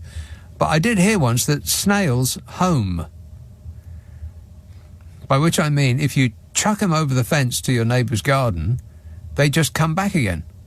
Because, I don't know, they got used to your garden, or they like it there, or they know where the food is, or, you know, any of the sort of reasons that we enjoy being in one particular place. Is that true? What am I asking you for? Why would you know? Rose texts, Jan of York is not a dingaling. She's lovely and often spot on. Ranjit must have thought she meant it. Marcus Brigstock. Okay, see, I don't really pay attention to this show much. So, what did she say? Can you listen to this show? Hold that 1 second. What did she say that, or what did Ranjit say that upset Jan? Racking my brains, I think that she was in favour of the Bibby Stockholm. Jan? Yes. I wouldn't think so. Okay, well then I'm wrong. No, must have been wrong. Jan of York is not a dingaling. She's lovely and often spot on. Ranjit must have thought she meant it. I don't know what it is. Marcus Brigstock made a similar joke years ago, satirising media hype regarding immigrants, imagining so many Romanians weighing down the... Oh, right. Imagining so many Romanians weighing down the south of Britain that the country tips up, bringing Scotland upwards, up towards the sun. Astonished Scots shouting, "What's that?" Right, I get it now. That if all of the people that have been, that we in the West have caused their land to become unlivable, I'm thinking of Africa in particular, with global warming, they will all want to come here. But if they do come here, then the Earth will tip up because of the extra weight. That just makes sense. 0345 6060 973. Let's have Solihull. Sahel. Hello there, man. Yes. Bro. Oi, London. That was Sahel. Wasn't that great? My favourite caller so far. Doncaster, Maria. Oh, hello. Sorry. Maria. You came to me so quick. I was unprepared. Right, you wanted to know what slugs were good for. I will tell you. They are marvellous for bird life and for hedgehog life. They prey upon the slugs and they eat them. And we need the hedgehogs and we need the thrushes. We do. Can a bird that small eat a slug that big, though? I mean, slugs are huge. A thrush is not a small bird. It's bigger than a blackbird. Is it?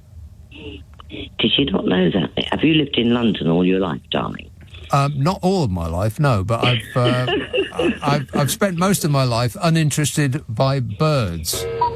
All right, well, okay, cuckoo, but, you know, there's a food chain going on here. Right. And that's why they're important. That's all I wanted to say. But what eats thrushes, though? I mean, that's not much of a chain, really, is it? What eats a thrush? Well, thrushes would be eaten by sparrowhawks or other larger birds of prey. There is a food chain going on. Right. But we don't have that many thrushes here in the UK, and we need to keep hold of them. If you've got snail shells in your garden without snails in them, the chances are that the thrushes have eaten the snails and left you the shells to show. Or maybe your garden is infested with French people. Oh, definitely not. Not in Doncaster. The French wouldn't come here, darling. No, I guess not. There's nothing there for them. No. Absolutely. All right. Thanks a lot, Maria. Now we know. Can you imagine the life of a thrush, though? Getting up in the morning and thinking, "Oh, I've got to eat slugs now." Disgusting. I mean, you'd clamp your wings to the side of your little bird body and chuck yourself out of a tree, wouldn't you? I mean, that's got to... I mean, I have accidentally eaten a fly once, and the taste of that thing, it was just appalling. I mean, I can kind of taste it now. Just dreadful. Then that was bad enough, but can you imagine what a slug tastes like? Good grief. And they all, they're chirping so happily away. Maybe it's only happy to our ears because we don't know what they're saying.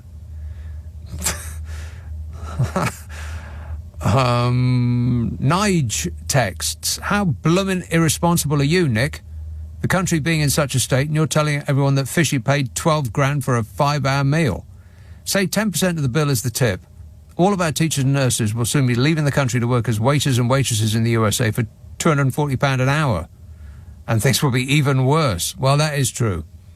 And I apologise. I take that all back.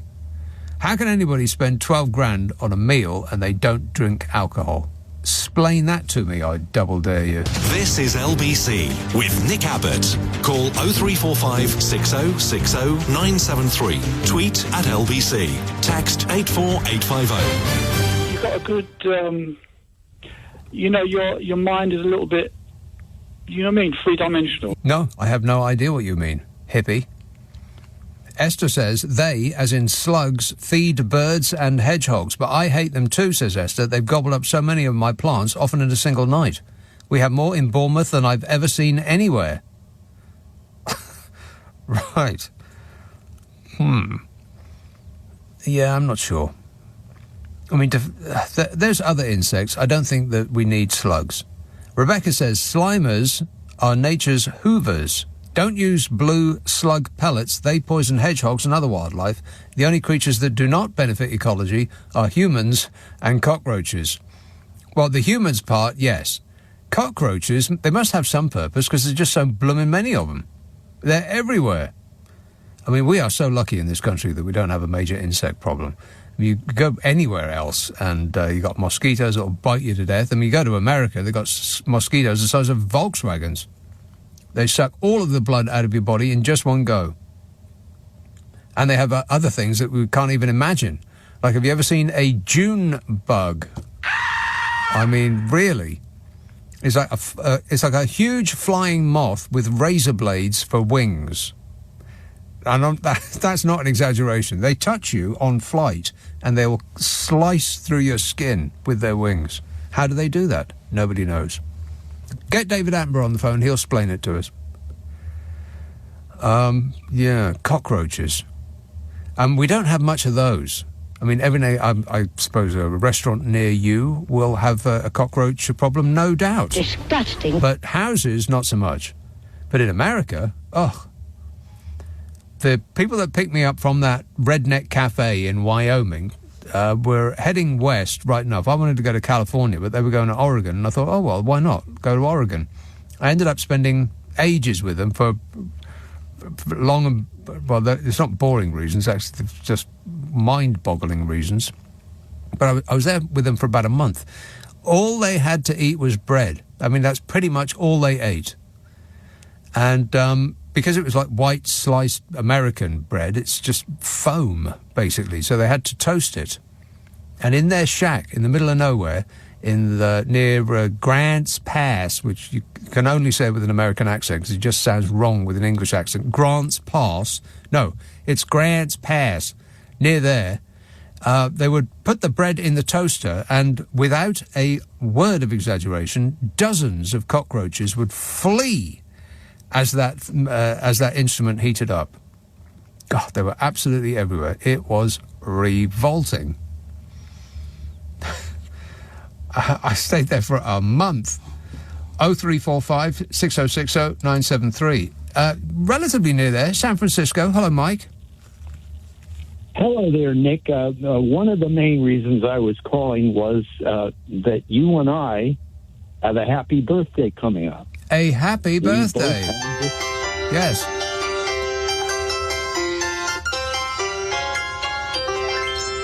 Yeah, next week. Right, and we both have that same birthday. Yours is a lot later in years, than mine. I got here before you did. Right. Anyway, with regard to slugs, I looked it up, and they eat dead things. They are decomposers. They eat dead worms and dead insects, and they kind of clean up the area. But they don't, though. Hang on a minute, Mike. They don't. They eat all of the plants that you just bought from the garden centre, is what they eat. Those two. Yes, those two. But here in California, we actually have a slug that became a sort of a state animal under former Governor Jerry Brown. What? The banana slug. Yes, it became like a protected species or something many years ago. And it's yellow. It's called a banana slug, and it is yellow. And if you turn over rotten logs in one of our forests here, you in California, you may find a banana slug. Aren't you lucky? No. The thing with slugs is that they're so vile and disgusting that they're virtually impossible to find any way of killing them that doesn't freak you out. I mean, you can't... Okay, animal lovers are going to want to switch off for a while, but you can't stamp on them because of the mess, and you can't... you can't even pick them up because they're just disgusting. So, and people say, oh, well, you want to bury a cup and fill it with beer, and then they'll get drunk and drown. And, I have better uses for beer than that. Booze. Frankly.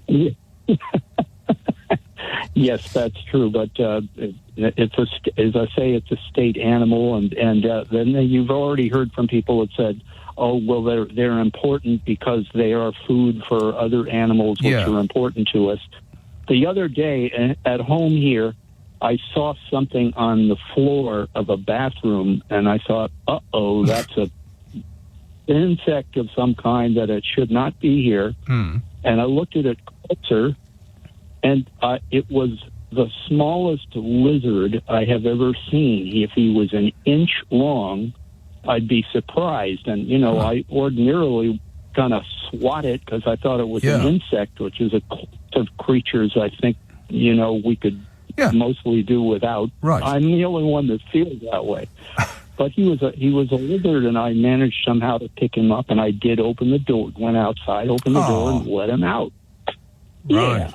But if he were an insect, he might have, particularly the ones that you see walking around on floors, he might have met a different fate. Yes, that's right.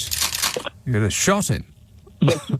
But you must know people that are, you must know people that are like that, and then there are people that are listening and think I'm barbaric, but there are people who will not harm a living thing, even if it would harm them if it had the chance. Okay, well, that's just daft. They take them out. They very carefully take them outside, and they never step on anything, swat anything. I'm not one of those people. No, me either. There's two particular types of insect that I have a very strict policy on. One is clothes moths, those tiny little brown things that you can see them on the wall, and the second they take off from the wall, they become invisible. How do they do that? Yeah. You only know that they've been there because you've got holes in all your blooming jumpers. So they and spiders must be executed on site, no exceptions.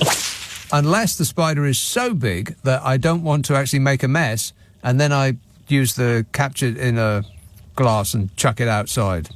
Outside is where insects belong, not inside. That's where I belong. That's right. But I have you reminded me, I have a very good friend who lives in Germany, and she collects tarantulas. Oh. Why? This is what she does, and she wanted to put they were renovating their bathroom, and she wanted to put her tarantula collection in the bathroom, and her husband said, no, I don't think we're going to do that. The most amazing part of that story, Mike, is that she has a husband.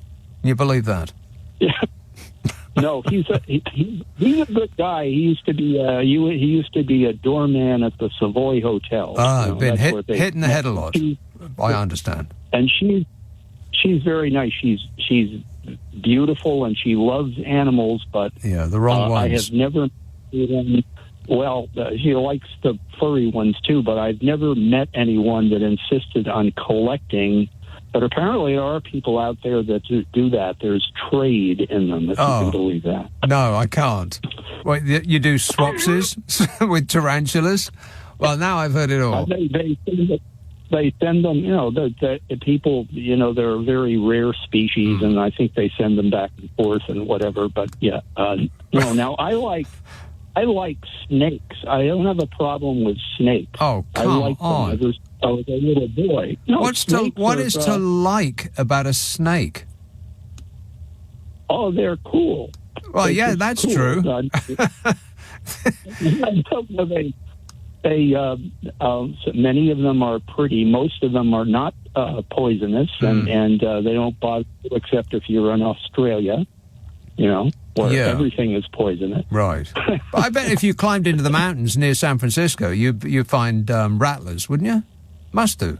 Yes, we have them. We have them here, and some of them are, some of them are considered. They might be considered one species that's a garter snake. There's one species of garter snake that is protected, just like the banana slug. Oh, well, what about people? Are we protected? Not so much. No. All right, thanks a lot, Mike. Cheers, mate. It's even worse than you thought. Snakes we're protecting now. What about us? We need protection. 0345 6060 973. Text 84850. Email nicka@lbc.co.uk. And if you're on Twitter, it's @LBC. Grant texts, I bet he slimes his way into the celebration photos if he wins. If we win. He's a massive football fan, apparently. I wonder if he'll have his football shirt on over his dress shirt like Bodger. Yeah. Wait. Talking about fishy, I think.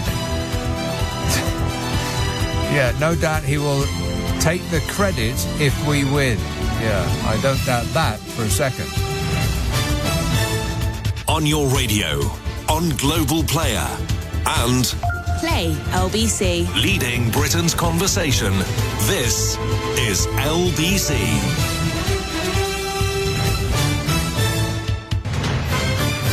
This is LBC from Global, leading Britain's conversation with Nick Abbott. You're joking.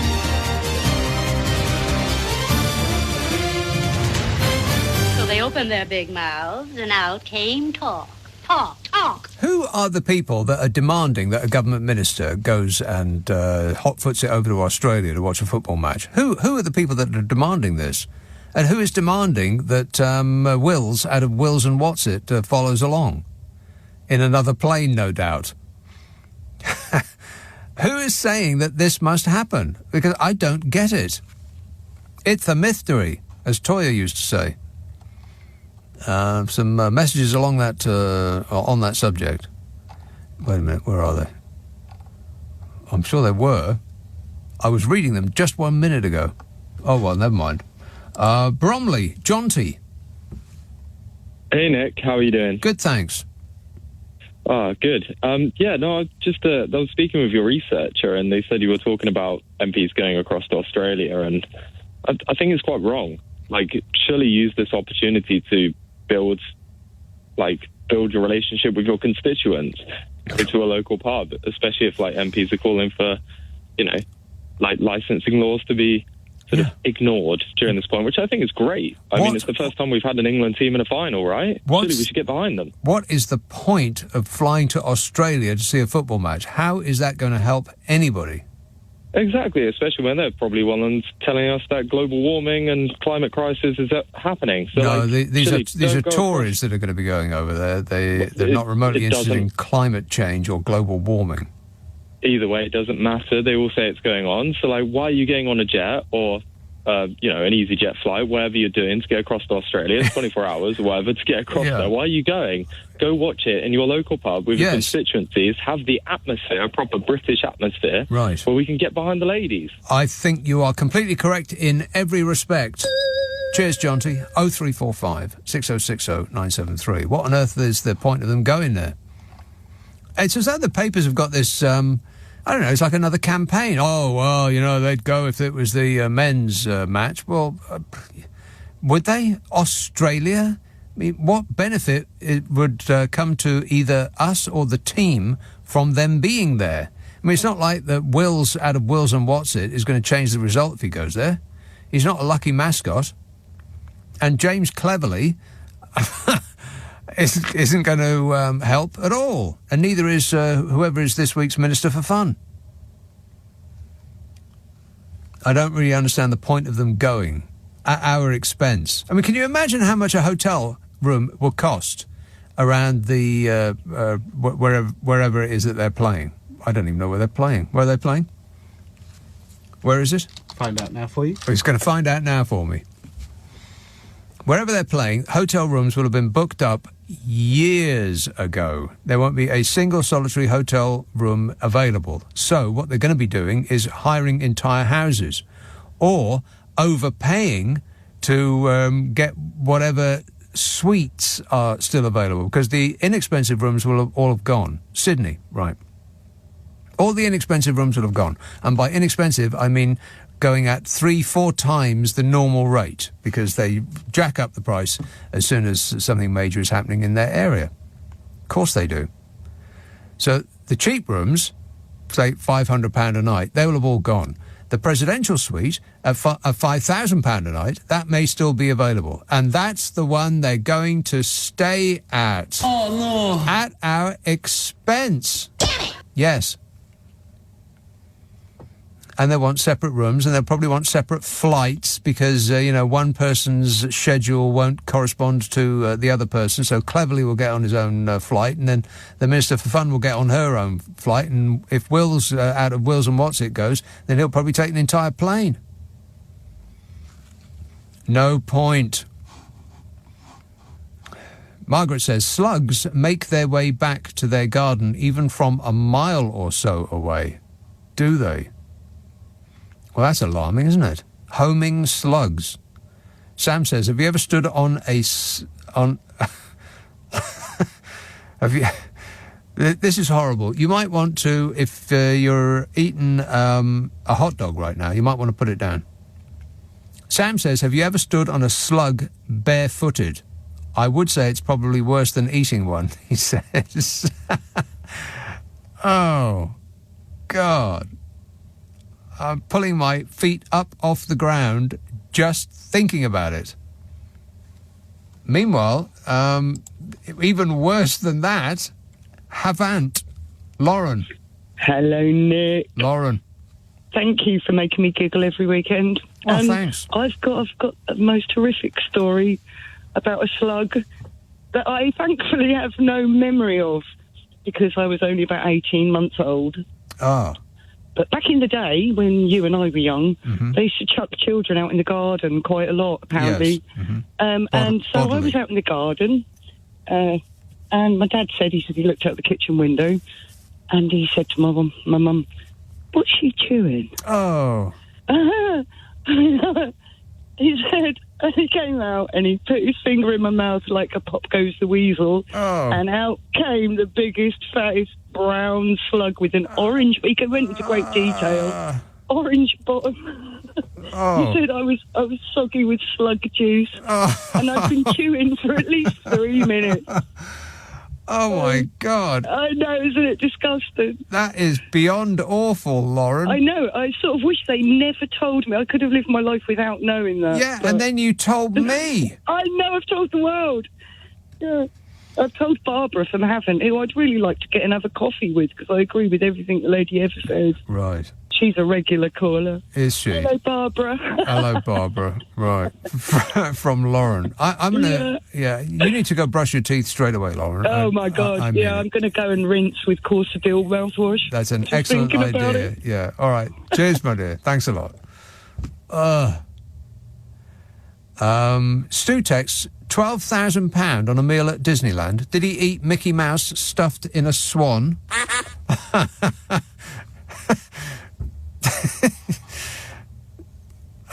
Francis says, I trod on a slug by accident today in my garden. It was filled with green gloop, which explains where most of my plants have gone. Gloop. Ugh. Can we have a few fewer messages about slugs? Please, I am begging you. Cam says, we need to find a new way to protest. Maybe we should all set a time to jump up and down simultaneously to get what we want. Shall we say next Friday at 9:55 p.m. It's a date. West Devon. Hello, Rose. Oh, hello, Nick. Oh, well, it's just a very quick one. The song thrushes are noticeably smaller than blackbirds. I don't know where that previous lady a while ago got the idea they were bigger. But, yes. Do they eat slugs? Yes, and she's quite right about all that. Yes, they crack open snail shells. It's all quite revolting, really. Yeah. You know. Well, you know, it's just all this suffering going on. I'm afraid I have to avert my eyes from that side of nature and just listen to the song thrush singing. Yes. But the blackbirds, you know... Usually when one animal eats the other, it's the one that's being eaten that is suffering. But I think when a bird eats a slug, I would imagine it's the bird that's doing most of the suffering. Well, I mean, you can't cut them into little bits, can you? Not even with a bird's beak. So you have to swallow it whole. Oh my God. Well, no, I won't go into it. That's too awful. And the trouble is with these things, as soon as somebody mentions an animal or any sort of living creature, then you start getting calls and texts about jolly interesting ways to kill them, you know. So I have to take the phone away from my ear or turn the radio down. Oh, well, there is no jolly interesting way to kill a slug because it's every way that I can think of is just horrible. I mean, if you put like a bucket of water or like people say beer, right? You put beer in a glass and you bury it in the ground and the slug will be attracted to the beer and then it will drown. Well, that's fine. But then what do you do with it? Well, I don't want to drown anything, Nick. This is precisely what I mean. I will not have to do with any of it. But the blackbird and the thrush, to return to safer ground. Yes. Blackbird will always, however exotic bird people may mention, will always be my precious favourite. But the song thrush sings sometimes into the dark. Actually, the blackbird does nearly. But there is another thrush called the missel thrush, which you won't see in the garden. And that, on the other hand, is about as bigger than a blackbird as a blackbird is than a thrush, if you see what I mean. Well, all I see in my garden are pigeons. Oh dear. Well, I'm sorry to hear that. Well, I'm sorry to hear that. But there aren't many. There are far more blackbirds and song thrushes than there are missel thrushes, so you won't see that one so often. But I mean, I just adore both of them, you know. Well, yes, I mean, they make such a fantastic noise, which is weird considering their diet. I mean, their diet is disgusting. And yet they sing so sweet. To our ears, it's sweetly, but maybe to other birds, it's just like one long scream. Oh, I don't. I don't know, but you get the blackbirds actually picking up on each other's melodies. If you've got 4 or 5 in an area, is that true? You know, you'll. Oh yes, I've heard it. Yes, I wouldn't have. I haven't read it. I've never read that anywhere. What, they start copying each other? Yeah, a blackbird will, you know, sing a little bit, and there'll be a bit that is actually a motif rather than a tune. You know, it's not a big tune. Oh God, I got a funny thing about a blackbird singing something actually. But then they're like random noise generators, aren't they? They never sing. They are. They're very melodic. That's what I'm saying. They're random noise generators. They are melodic, and it's a beautiful sound. There's no doubt about it. But it's completely random. They never repeat the same thing twice. They have a brain. No. Yes. I'm sorry, Nick. Yes. You've got it wrong. Yes. I don't think so. About. Yeah, blackbirds. Well, I know so. I'm afraid. I mean, I've listened to them for hours on end. They never repeat the same thing. Repeating the same little tune. I don't think so. Now, I'll tell you a story about one. Because when I moved to Cumbria, I had with me a record which I had not played when I got there, and it happened to. It's irrelevant what it is really, but it was Sonny Rollins with a tune whose name I can't remember, that went sort of like this: da da da da dum, da dum ba da dum. Yeah, and he did all sorts of variations on it. To my utter astonishment, before I'd played it ever, the blackbird that was near the house, just outside, went boop, boop, boop, boop. No, Rose. It did, honestly, and it kept coming back to that theme. And when my sister came to stay, I played this tune. No, we waited till we heard it. I said, you got that? She said, yes. And then I played the tune on the record player, and she was in fits. Yeah, it was very funny, that. No, ask anyone. They keep repeating their little I'm not sure. motifs, and then another one will pick up on it. I don't think so. It seems completely random to me. So. There's no point you saying you don't think so, Nick, because I'm hearing it over and over Rose, again every spring. I have my alternative facts. But thanks for the good news. Cheers, Rose. 0345 6060 973. What's amazing to me is that blackbird, any kind of bird, their brains are microscopically small. How do they keep coming up with so many different variations on a tune? How? It's like a magic trick. 0345 6060 973. You will not be surprised to learn that none of this is what I came to this show with the intention of speaking about. None of it. This show always seems to get away with me, or from me rather. Nick Abbott on LBC. Call 0345 6060 973. Anybody care what this guy thinks? No! Di texts, the Yanks shot all of their pigeons. He said the pigeons used to eat cockroaches and slugs, hence the proliferation of those two loathsome creatures. Their pigeons are now extinct. Not joking, says Di. Pigeons in America are extinct. That can't be true, can it? Now, I'm racking my brains trying to think of a picture of people feeding pigeons in America. I mean, I've got one of people feeding pigeons in Venice, and London used to be Trafalgar Square was absolutely chock-a-block with blooming pigeons. We were so stupid as to actually have a cart there selling pigeon food. Morons would get covered in pigeons and stand there to have their photographs taken. And then I think it was the Mayor of London at the time, Ken Livingstone. He got rid of them. Thank you. We appreciate it, Ken. Excellent work. But Americans shot all their pigeons? Really? David says, the slugs where I live love munching on dog and fox poo. Oh. Snails seem to eat the plants more than the slugs. Slugs with spots eat the other slugs, says David. It's the circle of life. Isn't it disgusting? Finchley. Hello, Sarah. Hello. I didn't hear the beginning of the programme, but I gather you're talking about horrible stories about revolting insects. So, yeah? Well, it seems to be that way, yes. Nothing to do with me, I can assure you. I've got two horrible stories. Well, no, two stories. One is, many years ago, I lived in Suffolk, and we moved in. We were a young couple, and we had a small child of about 2, and we moved into an extension of a farmhouse in the middle of nowhere in Suffolk. And after we moved in, the first night, I came down to put the light on to get some water for my toddler. I thought the floor I thought that's strange. There's a different flooring here because it looks strange. And I realised evidently Suffolk specialises in enormous, extra big, extra huge slugs. And there was about 10 huge slugs on the floor, and some others were draped over the kitchen surfaces, hanging down. And when I went to the cupboard to where the food, we put the food, there was some in there.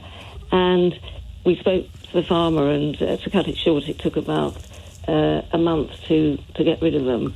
But it was the most hideous thing. I know I was younger then, so I was less freaked out, but now I would have run shrieking in my nightie out into the field. You spoke to the farmer. I would have been yelling at the farmer. Well, yes, they lived on the premises. Right, the second story is I was in Israel, and we were in a sort of garden flat of a friend, and I think it was about July or August, so it was very hot, so I thought I'd wash my jeans, and I knew I put them on their, rack outside in the garden, which was very tropical and loads of foliage and everything else. And I went to bed, and the next morning I said to my husband, look, I said I'm going to get my trousers, and when I touched them, they were dry, and I thought, that's great, I'll put them on. So I put my legs in and I felt something strange. No. And I thought, well, I'll just push my legs down, maybe the material's rough. But anyway, I started then screaming, and what came out was 5 or 6 of the biggest, wait for it, cockroaches I'd ever seen. And evidently they like at night to, especially if it gets a tiny bit cooler, which it doesn't really, they like to kind of go in and snuggle up inside people's clothes, and nobody had warned me. But my screams could be heard all over, and I was in Tel Aviv, and being in Israel, within 2 seconds, all these kind of people with sort of, Uzis, guns over their shoulder appeared, sort of instantly, almost instantly, is what's going on, so I just thought I'd share that lovely thing with you. So don't go to Suffolk, because they're still there.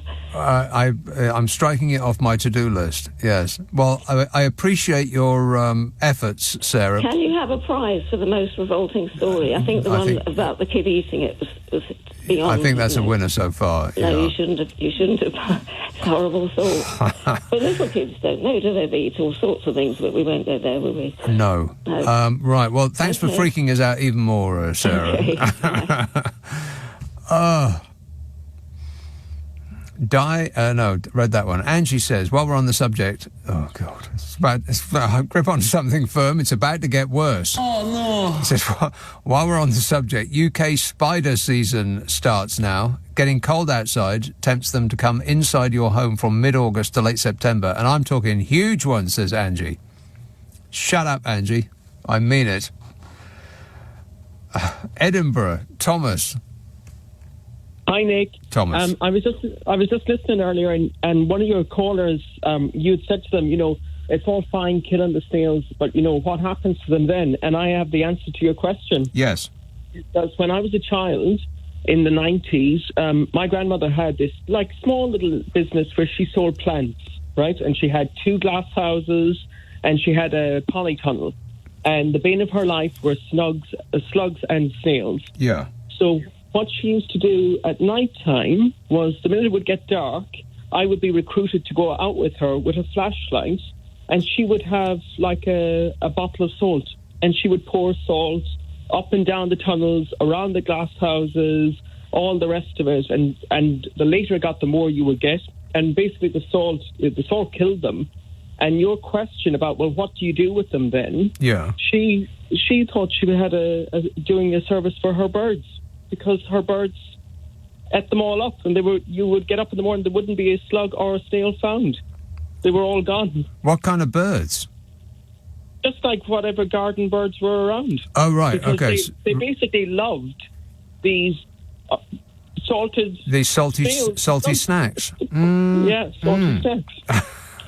So there you go. Right. Now, you didn't actually see the birds eat them, so in reality... you would get up in the morning, they just wouldn't be there. Yeah, but they could... we'd be going around in the dark. Right. But they could have been pretending to be dead and just got up and made their escape under cover of night.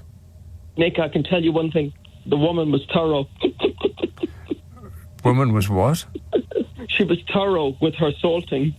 There's no way, there was no survivors. Thorough?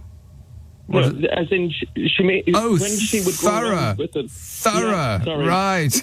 I got it. Finally, I got there. All right, good work. Thanks a lot, Thomas. Thorough. Got it. I think that we have dealt with this topic quite thoroughly. Anybody want to talk about anything else? Martin says, the England women's football team won't care less if Sunak turns up or not. Their number one priority is to win the World Cup. Yes, yes and yes, in that order. Kerry says, I have 14 snakes, royal pythons and corn snakes. They are very chilled out guys. Also, it's venomous, not poisonous. Says Kerry. Yeah, well, they're snakes. What more do you need to know? Just run screaming in the opposite direction. That's my best advice. And Charles said, Americans did kill off the passenger pigeon, which lived there. The last one, called Martha, died in Cincinnati in 1914. I have no way of knowing that that's true or not. But without any further information, I'm deciding not to believe it. Martha, you say. Richard says, slugs are utterly pointless. Personally, I put salt on them so they wither away and birds then eat them. All they do is eat my plants and nothing else. They should shut up and go away. Thanks, says Richard. Whatever happened to you-know-who? I just reckon we've got the very best people in this country. Much better than the French have, much better than the Belgians have, much better than the Americans have. That doesn't surprise me at all because we're a much better country than every single one of them. Every single one of them, yeah. What happened to him? Mr. Shut Up and Go Away. Yeah. Last time I saw him, he was saying... Oh, hello there. Very nice to meet you. Yeah. And after that, we heard not much. Ali texts, don't you remember the pigeon lady from Home Alone Lost in New York? No, Ali, I did not see Home Alone Lost in New York because I concluded, without watching it, that it was going to be exactly the same as Home Alone. So why bother? Just a reheat. George says, I find that my 4-iron works mostly well to get rid of slugs. I have a selection of neighbours to Right. See, initially I thought you were just going to whack them with them, but you mean you're going to send them skyward, like 50 yards or so, with a 4-iron. I have a selection of neighbours to choose from. It is also educational for the kids. Cleaning the club is less fun. Oh, this programme is appalling me. I am appalled at this programme. I want the name of the person responsible. Leading Britain's conversation. Nick Abbott. Alexa, send a comment to LBC. Here are the studio calls flashing up on the indicator. Yes, this studio call coming from High Wycombe. Hello, Sam. Hello. Sam. Hello, mate. How you doing? Good, thanks. So, what if I could tell you that you had a bird brain? I'd be deeply offended. So, neuroscientific research has actually dedicated a small region of our brain linguistically to the regions that are found within birds. Yeah, but we have so many more of them. I mean, our brains are huge, about the size of a football. Well, indeed, but I really took offence when you... Oh, dear, mate. This is close to home for me, I must say. What, High Wycombe? As an avian researcher with decades of experience in the field. Ah, which field? Avian research. Avian research, right. OK, well, I want a full report on my desk first thing in the morning. All right, thanks a lot, mate. 0345 6060 973. Abby texts, can anyone tell me the point of snakes, lizards, rats, mice, spiders and cockroaches? If God is supposed to have created all living things, what was the rationale of creating the above-mentioned creatures? Excellent point, Abby. I could have a stab at it. Snakes eat lizards, lizards eat rats, rats eat mice, and spiders eat cockroaches. Even if that's not true, it doesn't prevent it from being a fact. 0345 6060 973. Carnforth. Hey up, Annie. Yep, Nick. Not calling about slugs, so you'll be pleased to hear. What a relief. This show is awful, isn't it? It's a bit slug-heavy tonight. It is, yeah. Yeah, no, I was actually phoning about birds, because you were talking about birds and how they remember, you know, with their little brains, how they remembered all the things, like all their songs and everything. But just as long as we cut back on the slime talk. Oh, no slime talk. But no, I was just going to say about some birds are incredibly intelligent, and biologists have been really surprised to find out that they do things that they thought animals didn't do. Why they would think that animals wouldn't do them, I think it's because we have this complex about that we're the cleverest thing on the planet. Look how stupid we are. Yeah, exactly. I think most animals are much cleverer than us in the way that they do manage to live within their own environment without killing each without other. Without ruining it. Their own kind, anyway, and yes, messing up their own nests and everything. But yes, the crow family particularly are really, really clever. And jackdaws do things like cooperate together, work as a team, which they didn't think that animals did that. How do they do that? I'm not sure exactly how they do it, but they work together to open bins in motorway service stations so they can get in. Yes, they do. Birds? Yes, they do. Open bins? Yes. How do they do that? I don't know exactly. I mean, not wheelie bins, obviously some other sort of bins, but they get into bins and cooperate with each other to get the stuff out of it. Right. Also, they will get nuts and then they'll drop them near traffic lights. Yes. So that the cars will come over, and crack the squash nuts. the nuts. Yeah. And then they get the nuts. I have seen that. That's pretty smart behaviour. That is very smart behaviour, isn't it? Especially as, not getting run over in the process. Foxes these days are very good at not getting run over. You don't see dead foxes in the road much, and yet on my drive home, like last weekend, it was crazy. I must have seen a dozen foxes on my short drive home run in front of my car. Now they know, presumably they've learned it off other foxes who have made a big mistake. So they haven't been hit by a car and learned not to mess with those things with the big lights that come with a noise. They've learned it from other foxes' mistake, which is actually pretty smart. It's very smart.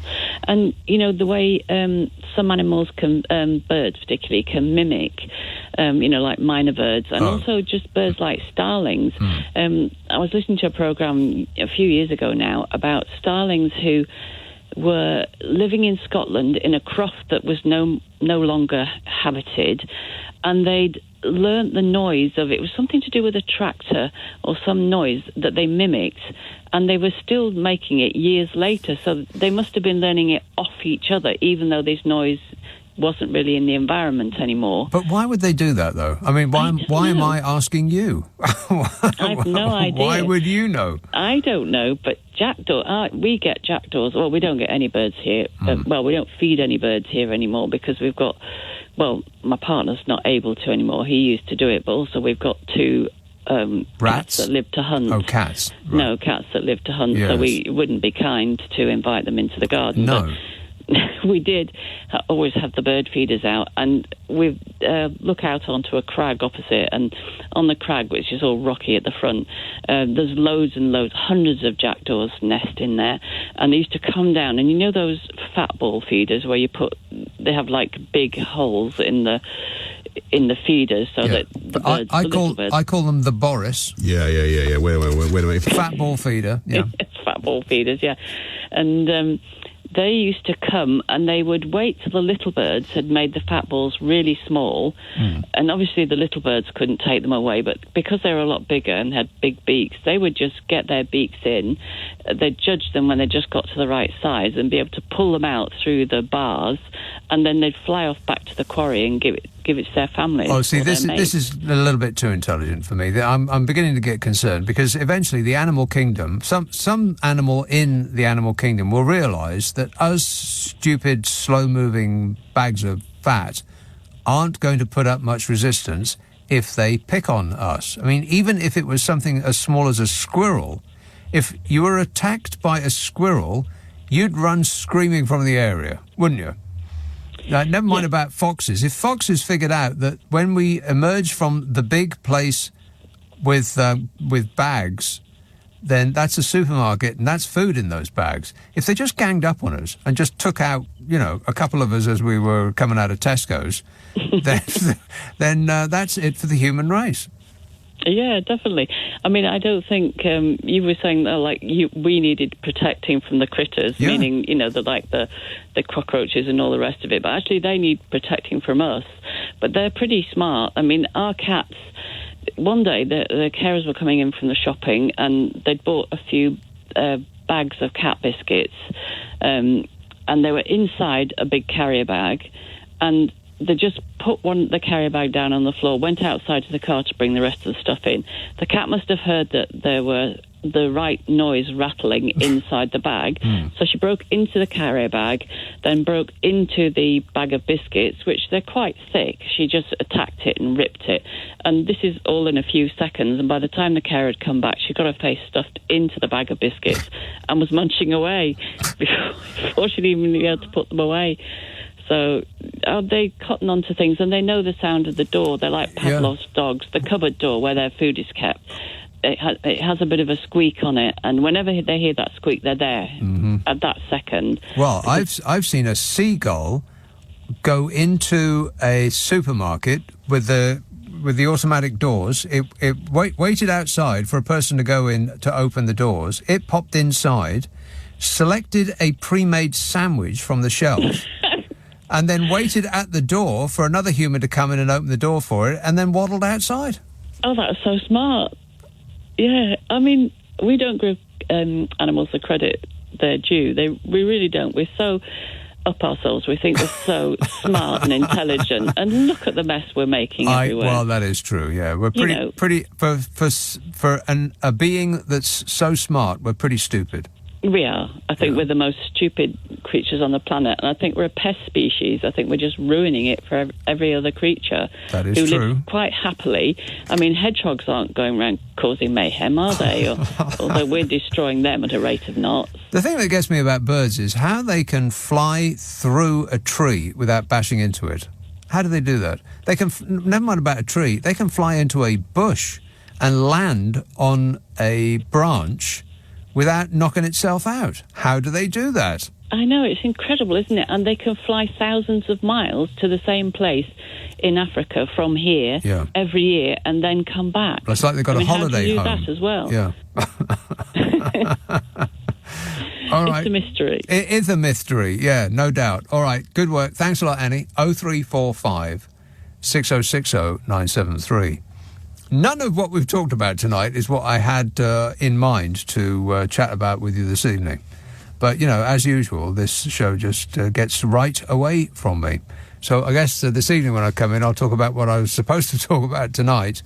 And it will be different. A lot less slime, I can guarantee that. Tom says, I hope you have bird feeders in your garden full of seed mix for those lovely pigeons. Nia, I've been through all that, and birds are so picky. You buy one of those like 10 kilogram bags. I don't know if that's the right weight, but anyway, it's huge. It's like about 2 foot high a bag of seeds, mixed seeds. I bought, cost me like 20-30 quid, something like that. Big mistake, huge, because the birds, they just sit there and take all of the seeds that they don't like, looking for the one that they do, which is the sunflower seeds. And so they threw all of the rest of the seeds. They just sit on the perch and just chuck them out, which I found rude, frankly. The amount of money I spent. And then the pigeons just stand underneath under this shower of seeds and help themselves, which is not what I had in mind when I spent all that money. More fool me. Nick Abbott on LBC. Call 0345 6060 973. Come on, we're running late. Yes, we are indeed running late. 0345 6060 973. James texts, it's not Prince William's fault that he can't travel to the World Cup in an environmentally friendly way. Stupid Rishi made it his number one priority to stop the boats. The country's priority is to stop the boats. And at the same time, I think people know that I'm relentlessly focusing on stopping the boats. And I'm relentlessly focused on stopping the boats. That's one of my 5 priorities, stopping the boats. And I think people know that I'm working night and day to stop the boats. I firmly believe that that's what the country wants me to do. That's what the government is committed to doing, and we're working night and day to stop the boats. That's what the country wants us to focus on, and I will keep at it. That is not what the country wants you to focus on. And you're not working night and day. Neither are you relentlessly focused on anything of the sort. You fishy Prime Minister, you. 0345 6060 973. Spence texts, guy walks into a shop, asks, any birds going cheap? Owner says, all my birds go cheap. Belfast, Lucia. Or is Good it? morning, Mick. Is it Lucia? Lucia. Lucia. Or Lucia. You can Luciaigh. Okay. Lucia Patrice Bernadette Phoenix. Wow, that's an excellent name. Isn't it just? It is. And I didn't blow it away when I got married. Are you right? So you kept that? I would have kept that. Yeah, most definitely. Yeah, my father would have lost his mind if I had thrown my name away. Right. I wasn't going to go from that to quite right. Coles. My husband was from Dorset. Coles? How dreadfully common. Well, I don't. My husband was from Dorset, a little village in Dorset, and I mean, Coles to me is not a part of the country because we live down in Farnham in Surrey. Right. Lovely there, I hear. What, Farnham? Yeah, isn't it? Yeah, you must have been there. It's a nice area. Yeah, it's okay. Let's not get carried away. Well, I don't get carried away no matter. I'm very down to earth and tell it like it is. You're a normal person. Everybody says that. I just wanted to get back to music and away from creepy... Yes, please. Animals. Mm. You love your music and I love mine, and every time I still have every record I've ever bought in my life. Now, do you have a way to play them? Because I've still got a lot of records, but I've got a Pioneer deck in my front room, and 3 other record players. 3? And when yep. Why would you need 3? Because one of my brothers passed, and I inherited got his. Right.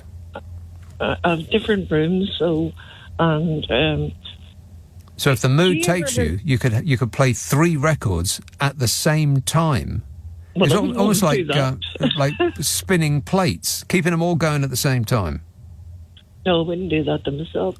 But I love the music. But do you ever remember? I've got everything, the Moody Blues and all the stuff you talk about. I've sent to you. You don't hear me, but I'm saying I've got all those, Mick. Do you remember Barclay James Harvest? Yeah, of course. But nobody ever mentions them. Well, they didn't really break through, did they? Barclay James Harvest. I mean, I can remember like John Peel before punk came in. He would play Barclay James Harvest or Alan Freeman. People like that. But they never had a hit. So, I mean, they did a lot of good work, and people with beards. I'm not saying that you had a beard, Lucia, but other people. No, I haven't. Other people with beards. I've got Pigeon blonde hair. Right. They would stroke those beards while nodding along and treating it all very seriously. Barclay James Harvest. Yeah, well, I have all the Moody Blue stuff and all the stuff you love. But when I say just there, I've got Pigeon blonde hair. There is no such thing as red hair or ginger hair. Unless you're dunked in a bucket of paint. Well, there certainly is ginger hair. I've seen it with my own eyeballs. No, you haven't. you look up any book. The only thing you'll find under ginger is root beer and spice. Well, explain ginger hair then. There is no such thing. Well, what is it? The proper name for it is Tahitian blonde. Thiatian. Right. My mother told me that because that's the colour of hair I was born with. Well, she was just trying to make you feel less standy-outy. Oh, it's not red, it's blonde, Lucia. No, my hair is not blonde. It's called Tahitian blonde. Tahitian. But it's not blonde. Right, but what's Tahitian got to do with it? Got to do with it? That comes from France or somewhere. Is it the artist Titian? So again, no, not the artist Titian. It's either French or Cleopatra or somewhere from those lands it came from. Foreign. But that question came up in the chase one day, and I was screaming at the TV, and because I've told hairdressers and all that, and of course they think you've lost your mind.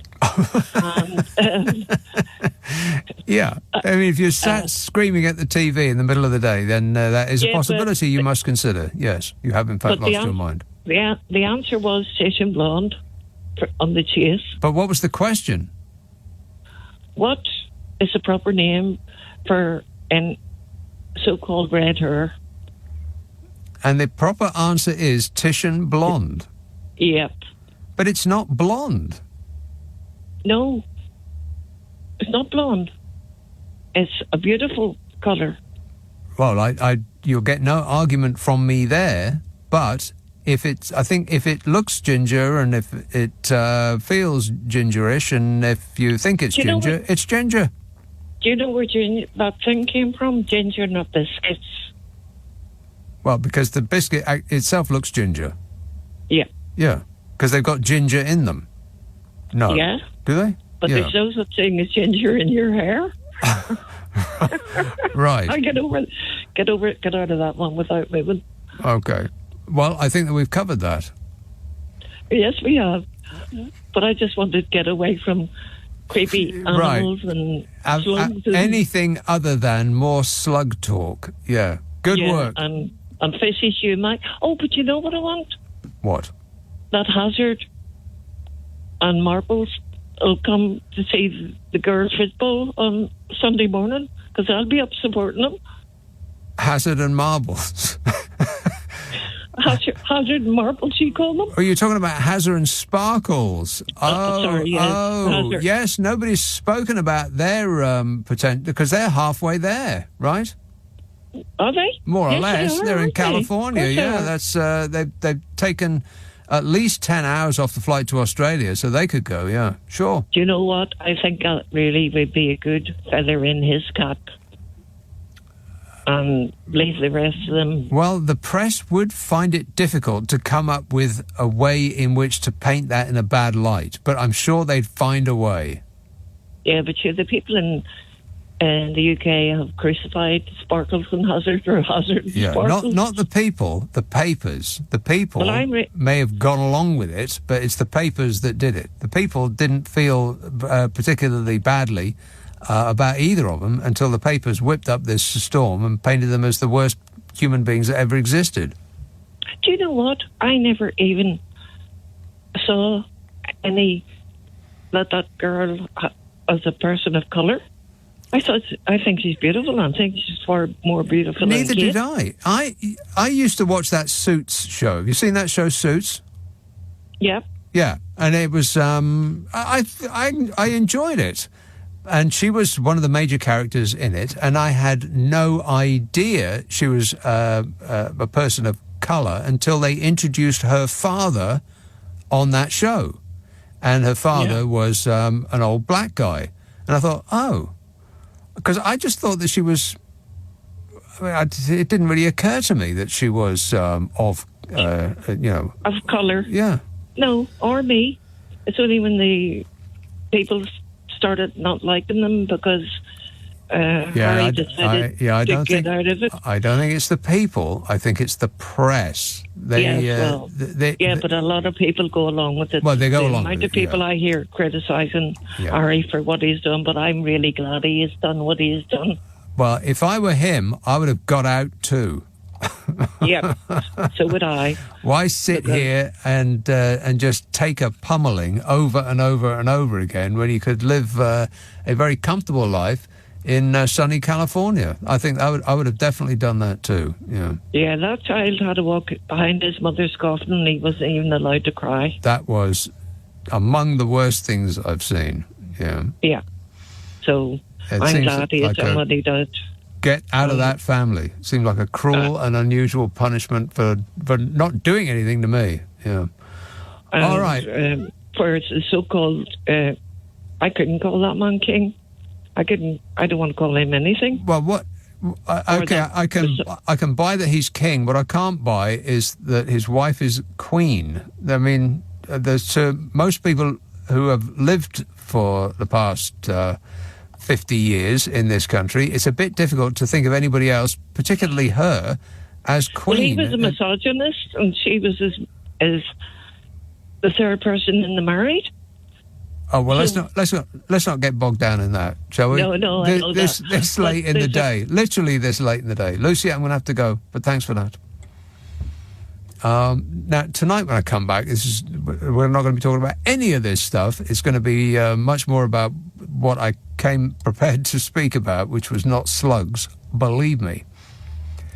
Simon says, I agree with Annie from Carnworth regarding jackdaws.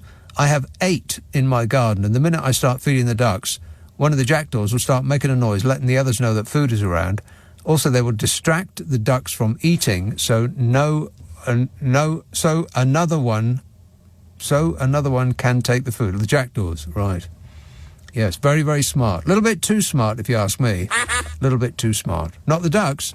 Ducks are stupid.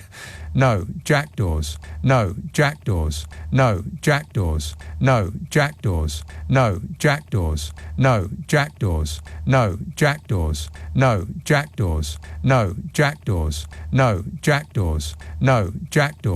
No, jackdaws. No, jackdaws. No, jackdaws. No, jackdaws.